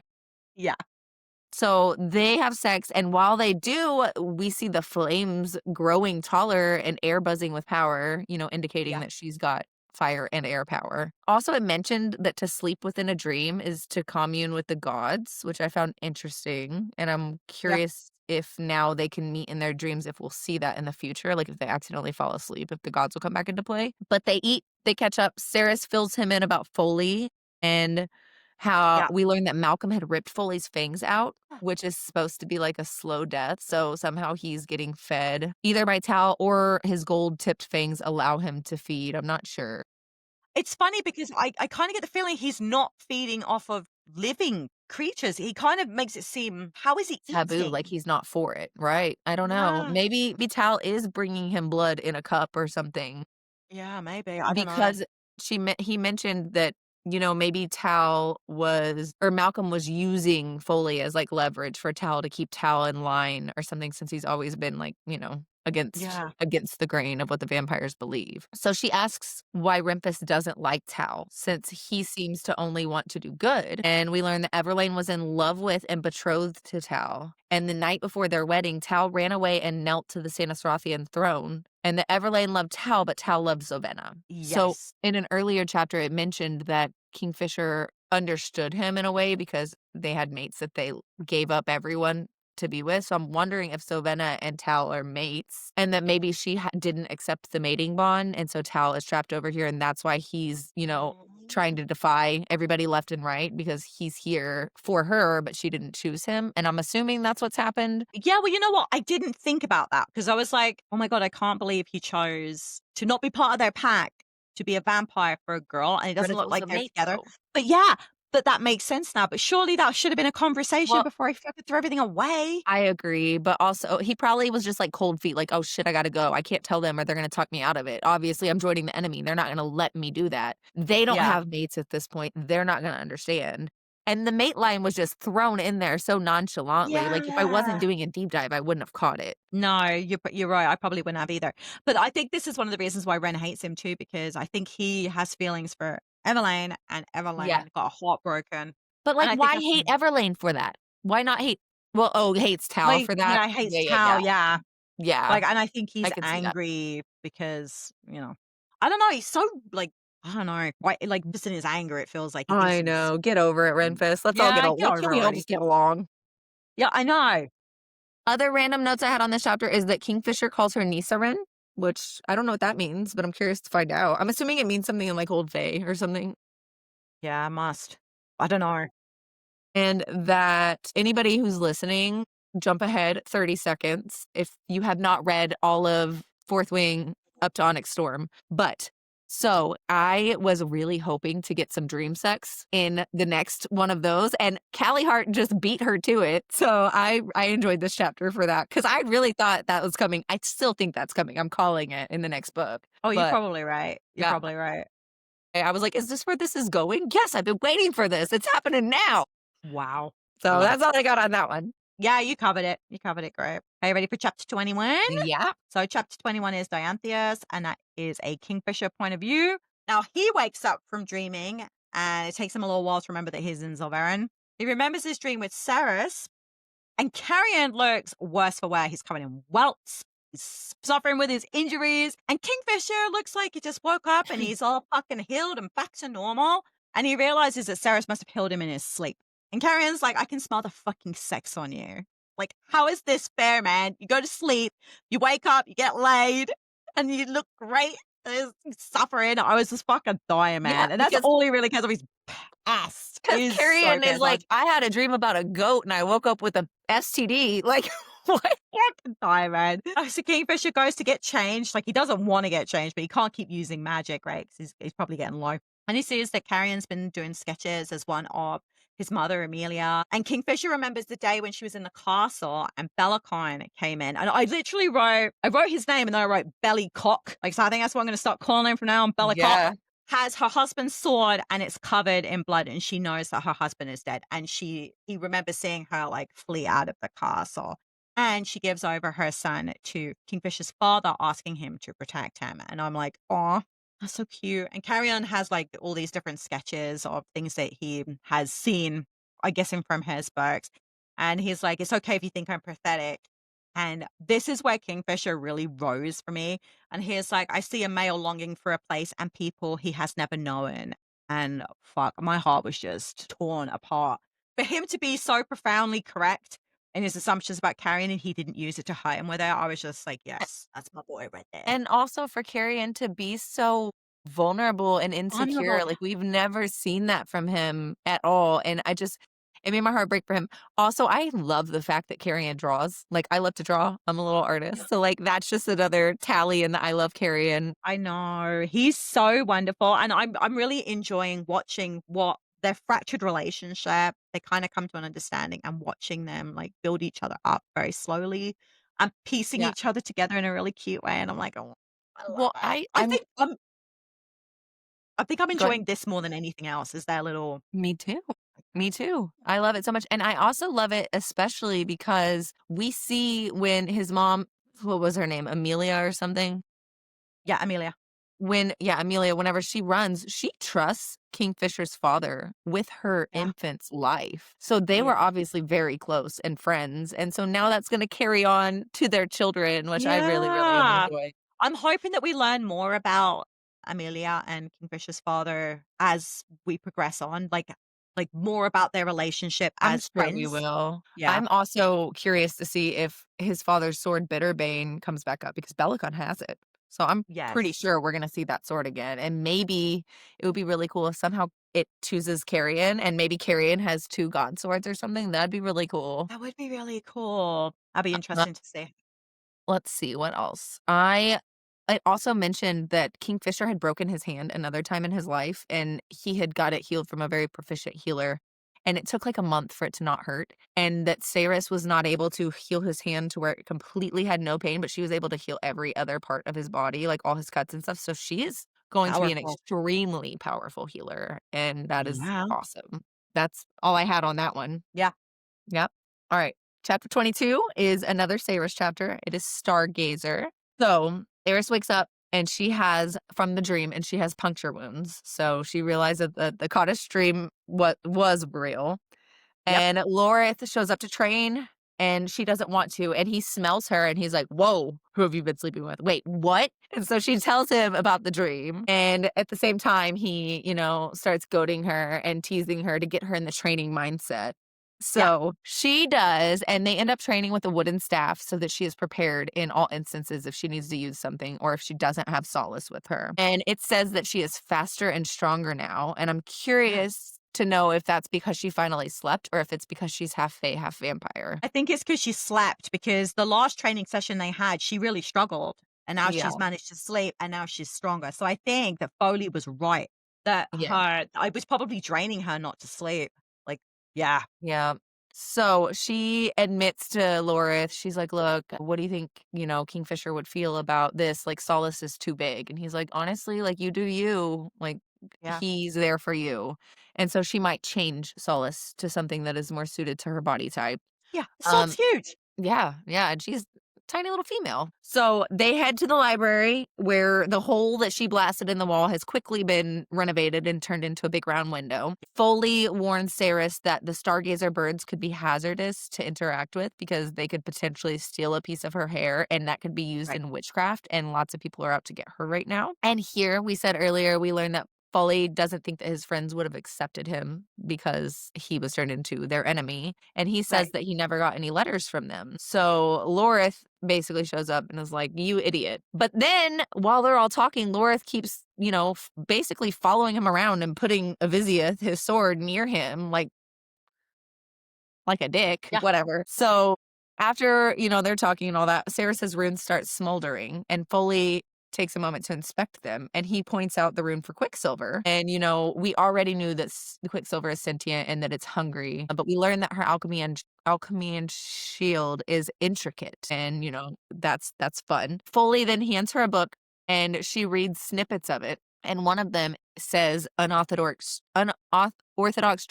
Tria Prima uses varied salt, quicksilver, and brimstone, so I'm sure that's going to pop back up later. But that it says that Fae must learn to embody quicksilver energy and build rapport with it. And once that's done, they'll be ready to seal the room. Right. And so she's like, "Oh, well, I have rapport with it." And he's like, "Hell no, you don't finesse it, you just force it. And you Yeah. must develop a partnership with this."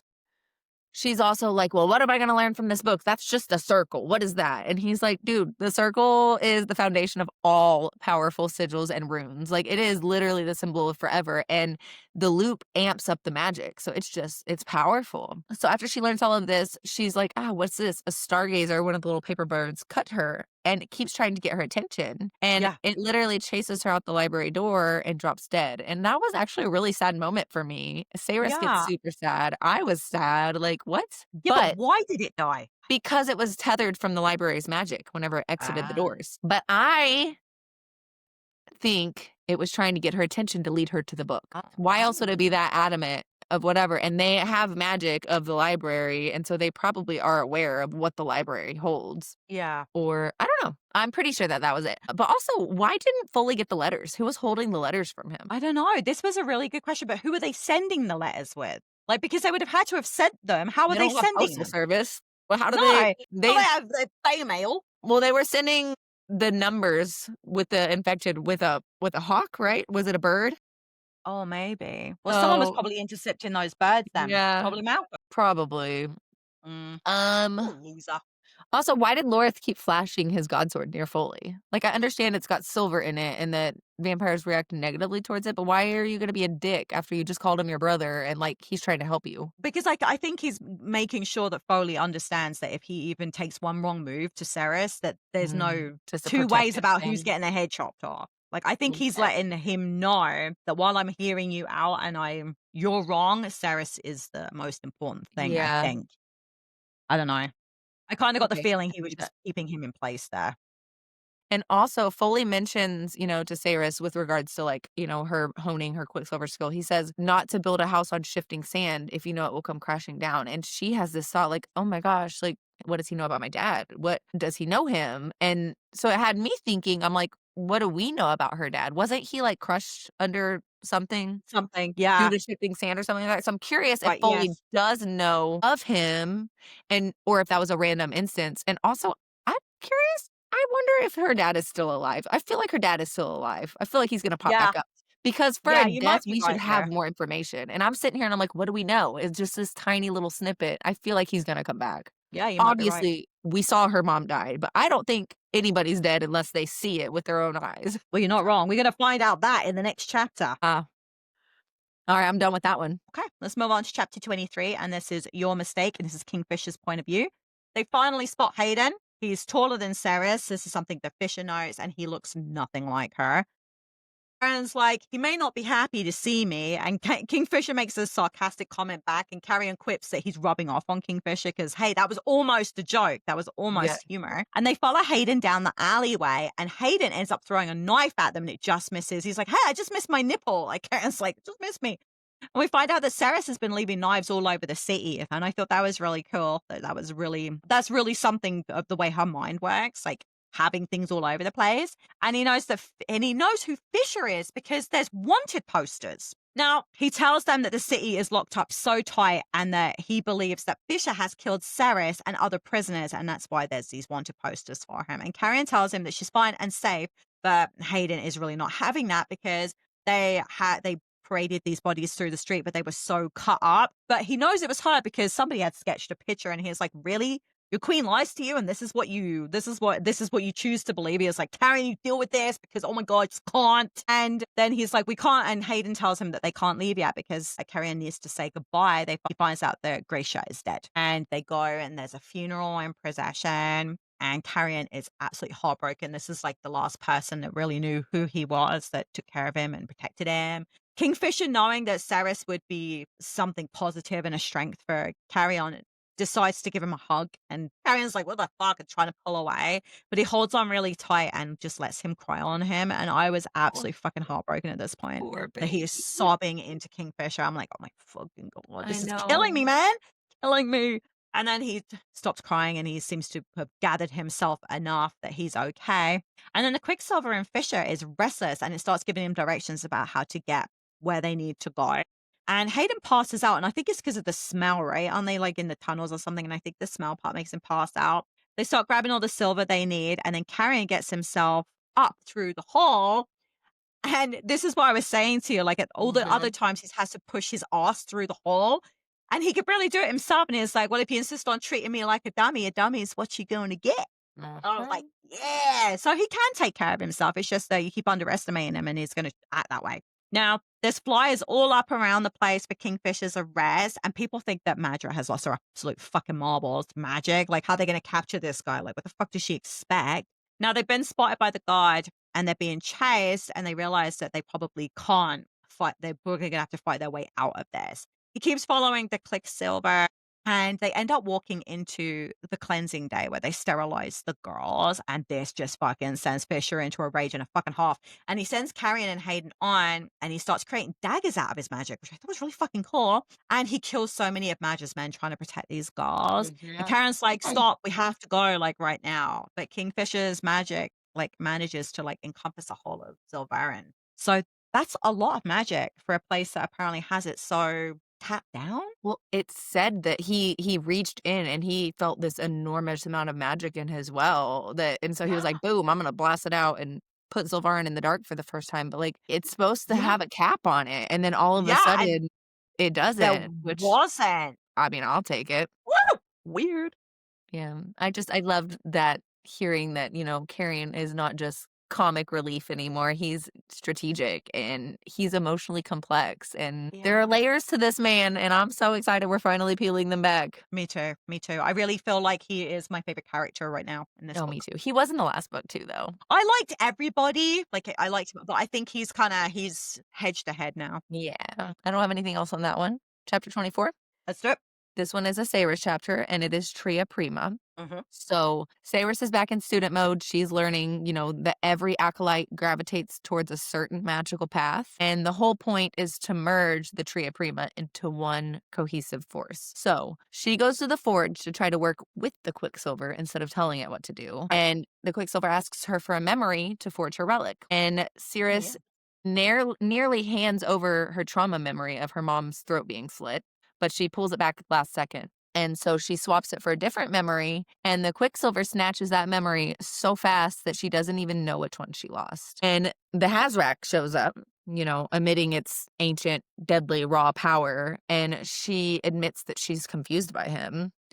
And, he presents the question, what happens when you give yourself piece by piece to create these relics just for your mind to be riddled with holes? And Hazrax clearly knows a lot. He knows about the rot. He knows about the land decay. We here we also get new death and infection numbers, which have climbed in a, "Hey, maybe the world is gonna end" way. 'Cause I looked back and I compared the numbers and I'm like, "Holy shit, it's a lot." It's a lot. And this is It's all a lot, taking place in less than 3 days because that's how long they've been in Zilvarin. right? Not even 3 days yet. Yeah, and so, the Hazorak seems to be trying to get a rise out of her, and it asks if Kingfisher needs to fear new faces, which Yeah, I'm interested to see what that is, and then it yeah, also calls blood magic, which he deems, her making relics, as artless.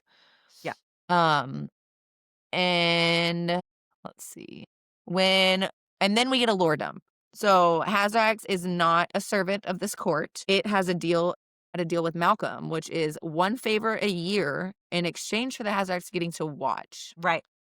So we also learn that his power level is enough to extinguish a sun or untether gravity. So good. Yep. Great. Love that for That's him. handy. Yeah. He also has this creepy ability. He can see through others' eyes. Terrifying. Yes. And so I guess in order to give an example of his power, he starts floating everything in the forge. So all her tools supply her hair, again with the floating hair. I'm just noticing it everywhere.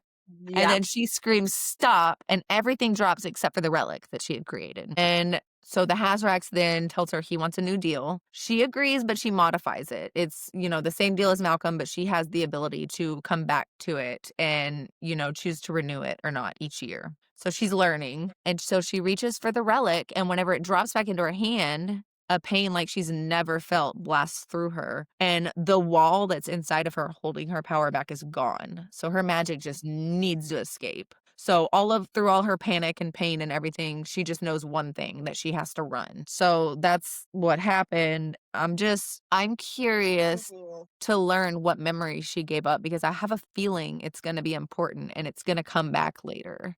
And bite her in the ass. You know what? It could even have been the memory of her knowing about the book. No, because it was a memory of her. It started off saying she was talking to Hayden. So Yeah, it's a memory of her and Hayden. But yeah, what happens if I'm glad she's learning to partner with this thing because, lose your soul and your place and who you are. crazy. So do you think the Hazrax is watching them for someone other than himself? Like, do you think he's reporting to someone or do you think he's his own? He could even be connected to a god somewhere because we know the gods play such a big role here. It would be Yeah. interesting to see who he does serve or if he serves Yeah. anybody. I don't know. And what kind of favors do you think Malcolm asked him for each year? Like, could he have created the rot? I'm still going back to like maybe he did Yeah, or it. yeah, maybe. I don't know. Hard to say. You think it was dumb or resourceful for her to strike that deal with him? I don't think she really had a choice at that point. I think she's gonna look at how she can get out of it later. Yeah, next year. Yeah, next year. That's next year's problem. Next year's problem. Yeah. Are you ready for chapter 25? Yep. So that one's called Foundations, and this is also Kingfisher's perspective, because apparently that's what I'm doing right now. Yep. There's screams all around them, and they are still trying to flee. So they end up having to run to Elroy's. But as they get through the door, Kingfisher gets hit on the back with something hard because Elroy has hit him. He clearly does not want them to be there. Shocker. He doesn't like to get involved in any of this stuff. And it's funny because he knows that Kingfisher is a Fey warrior and that he's certain that Saeris is alive. This is not news to him. Now, Carrion puts an end to all the bickering, and Elroy is sorry for the loss that Carrion has just suffered. She was a good woman. Elroy believes that Hayden should have a say in whether he stays or goes to Saeris, and I thought that was very smart. Like, I think that they should be giving Hayden a choice because Mhm. Saeris never really does, and Hayden tells Elroy that he does want to go. He wants to go be with Saeris. Carrion tells Elroy everything, and Fisher knows that Elroy creates, like, he does his forging the same way that Saeris does, so obviously it's a learned behavior, the way she does things, and that was just something I thought was really cool to I note. like that too. Yeah. And Fisher wants to know how Elroy already knew all this stuff. Like, how did he know about the Fae? And he was like, from stories. And Fisher's calling bullshit on that one. And then he had to admit that he's known all along about the Fae and what Carrion was. And Carrion is pissed because he's like, it would have been nice to know that you knew so that I could have had someone else to talk to. And Mhm. it's like, look, I have my own role to play in all of this. Elroy is the son of a forge master, so he is a forge master. And he's been creating weapons. He's been collecting weapons to pull the Quicksilver out of, which we'll learn about in a little bit. The Fae had plans in their city for a long time. And yeah, the pool of Quicksilver that they have under Elroy's protection. Yeah.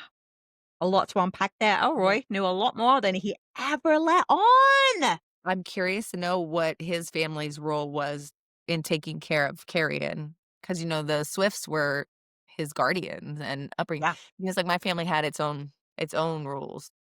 I get the feeling that they were creating the weapons that would be used to put Carrion back on the throne. Yeah, I think they were the resistance to get Pelicon off of the throne and put Carrion back. probably. But Another which Fae? Who Fae? Which Fae did all this? Right. Another thing that I mentioned here is, so while they're running through the city in the dark, Kingfisher's like, "Oh, I gifted Carrion sight. He's only one of 4 people ever to be able to see through my shadows." Yet Hayden knew Yeah, exactly where he was and exactly where he was going, even though Zilvarin has never seen darkness in its life.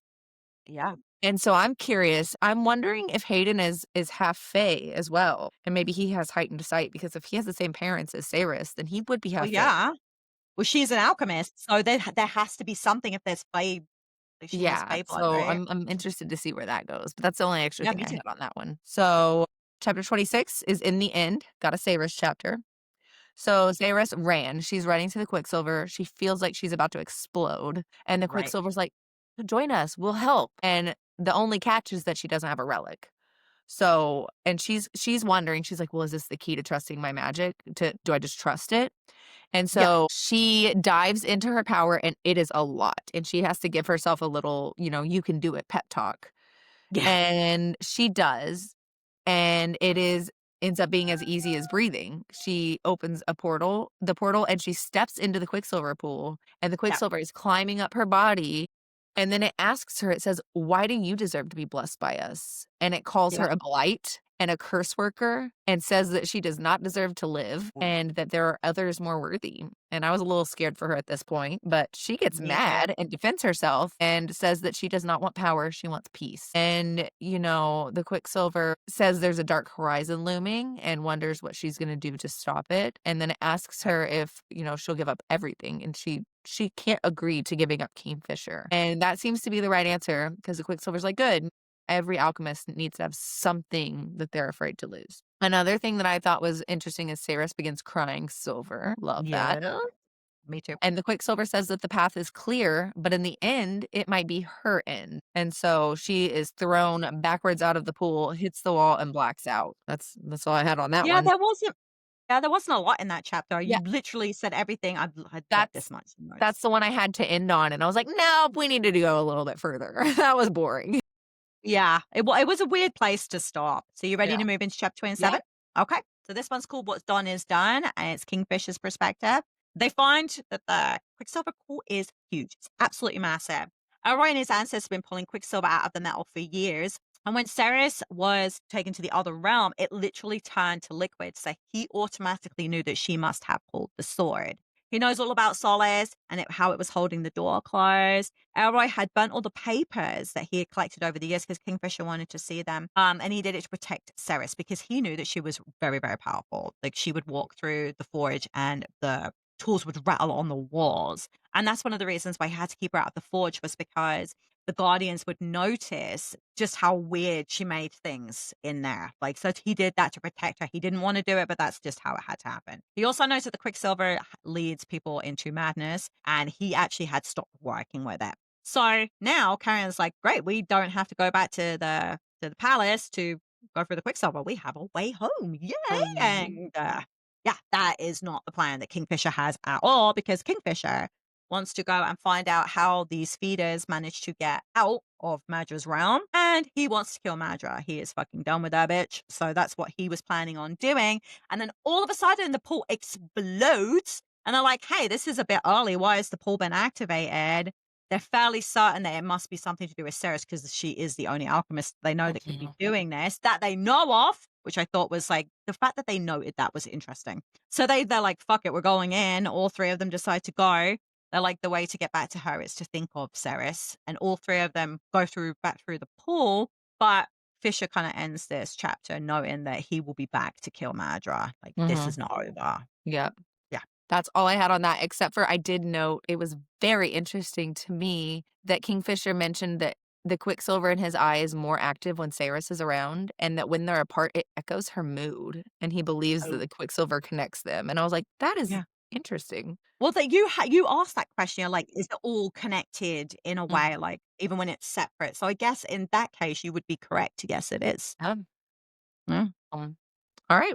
This is the last one we have, chapter 28, which is Seneschal, and it's a Saeris chapter. So, Saeris has blacked out, she comes to, and the Quicksilver's awake, and she's like, "Oh, I must close this," but she can't close it because someone is coming through. Oh, yeah, someone's coming. We, having read the last chapter, assume it's gonna be Kingfisher, but Yeah, no. It is a male that says, "What, you don't bow before a king?" It is Orcus, the seneschal/advisor to Bellicon. And then right behind him are many, many more Fey warriors coming through right. coming through the pool. So they're here with an offer. They offer her safe harbor at the Winter Palace and a place in Bellicon's court as his alchemist. So basically her services for her safety. And he also wants Everlane returned to him and Kingfisher to be Yes. publicly executed. Yeah, they are happening. Yeah. So she pulls Solace and he's like, oh, he also wants Solace back. And he says that because Saeris is now half Fae, she needs to swear the oath before the Furin Stone, which I'm assuming is the stone that they, swear to not lie Yeah. by. Yes.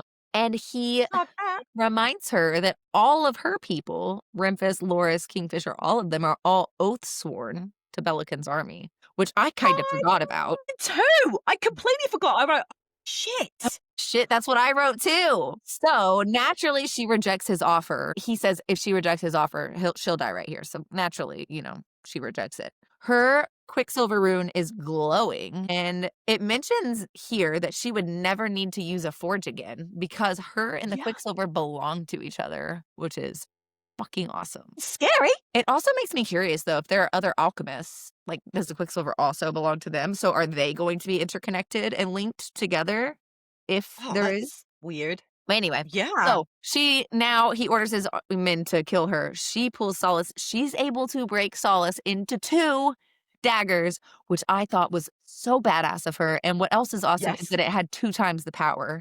And so, they're shooting arrows and she's able to use her mind to stop the arrows and redirect them into the ceiling. I do too. And then all the soldiers apparently have a null blade, which they feel unnatural, like the air is being pulled into them, which is Yeah. scary, but also interested to learn more about that. So Saeris is fighting them and she gets into a groove and she's killing them.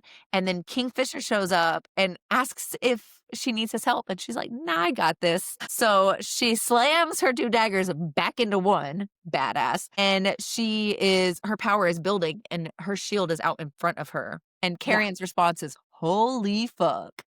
Yeah, it is. So her shield turns and throws the guards and snaps all of their necks. And that whole scene to me was just badass. Kingfisher wants to torture and kill Orius, but Saeris says no because they'll be better than them and they'll send him back so that Bellicon knows what she's capable of. And Kingfisher tells Orius that he has 2 choices. He can crawl back into the Quicksilver pool or he can become a feeder. And as he's doing whatever, he's like, I'm gonna help you out. And he kicks his ass into the pool, which I loved. Yeah. And then Saeris closes it. Yeah. And Kingfisher turns to Carrion and is like, show her what we did, referring to Hayden. And I have a couple questions. Okay. Always.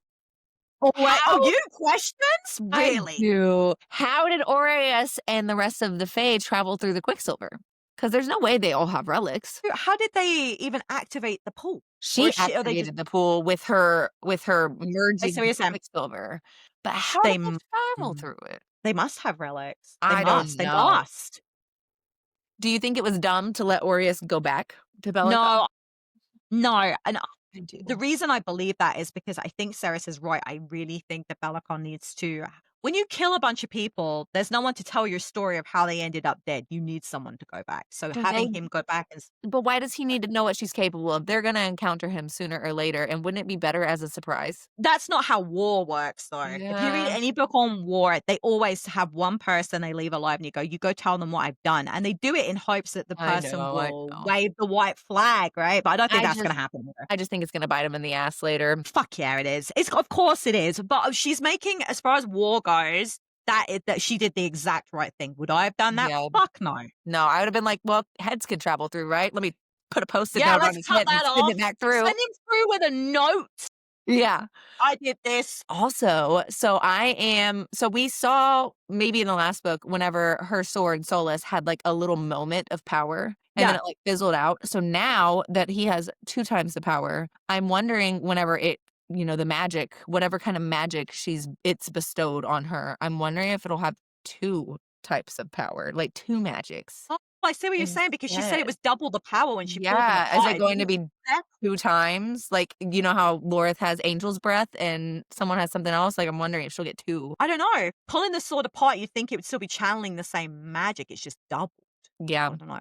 That's a really interesting thing to note. No, I don't know. And then my last question is, how do you think the reunion will be between Saeris and Hayden? Because she is something else entirely now. Like, she's half fae, half vampire. I think he's gonna have a lot of fucking questions. A lot of questions. What the fuck have you been up to? Like, what? Because she looks different too, right? Yeah, Like, she's got the ears, the teeth, ears pale and eyes now. Like, yeah. yeah. Yeah, this But is, I'm calling it. I think Hayden is half fae too. he'd have to be. You can't. But just going through the portal won't show that because Carrion went through the portal and it took Malcolm's bite in order for his glamour to dissolve. Well, yeah, we're gonna see what Hayden looks like now, huh? Yeah, we'll see. Yeah. That was fucking exciting. Maybe he'll get bit by a vampire or something, and, like, Kingfisher and Saeris will have to, like, ward him off, and so he'll be okay. Maybe it'll just, like, a little nick, but it'll, like, cause his ears to grow. Who knows? We'll see. What? That is what happened to Saeris, but Saeris could bite him, right? Yeah, Turn him into a little half-breed. Have a I little agree. family affair. Yeah, I'm excited. I cannot wait.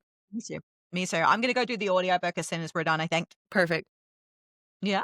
Well, We hope that you have enjoyed these chapters because I know that me and Hannah both did. You can catch us on our social medias. You can find Hannah on Instagram at the toppling TBR_Hannah. You can find me on Instagram, the toppling TBR_Stacy.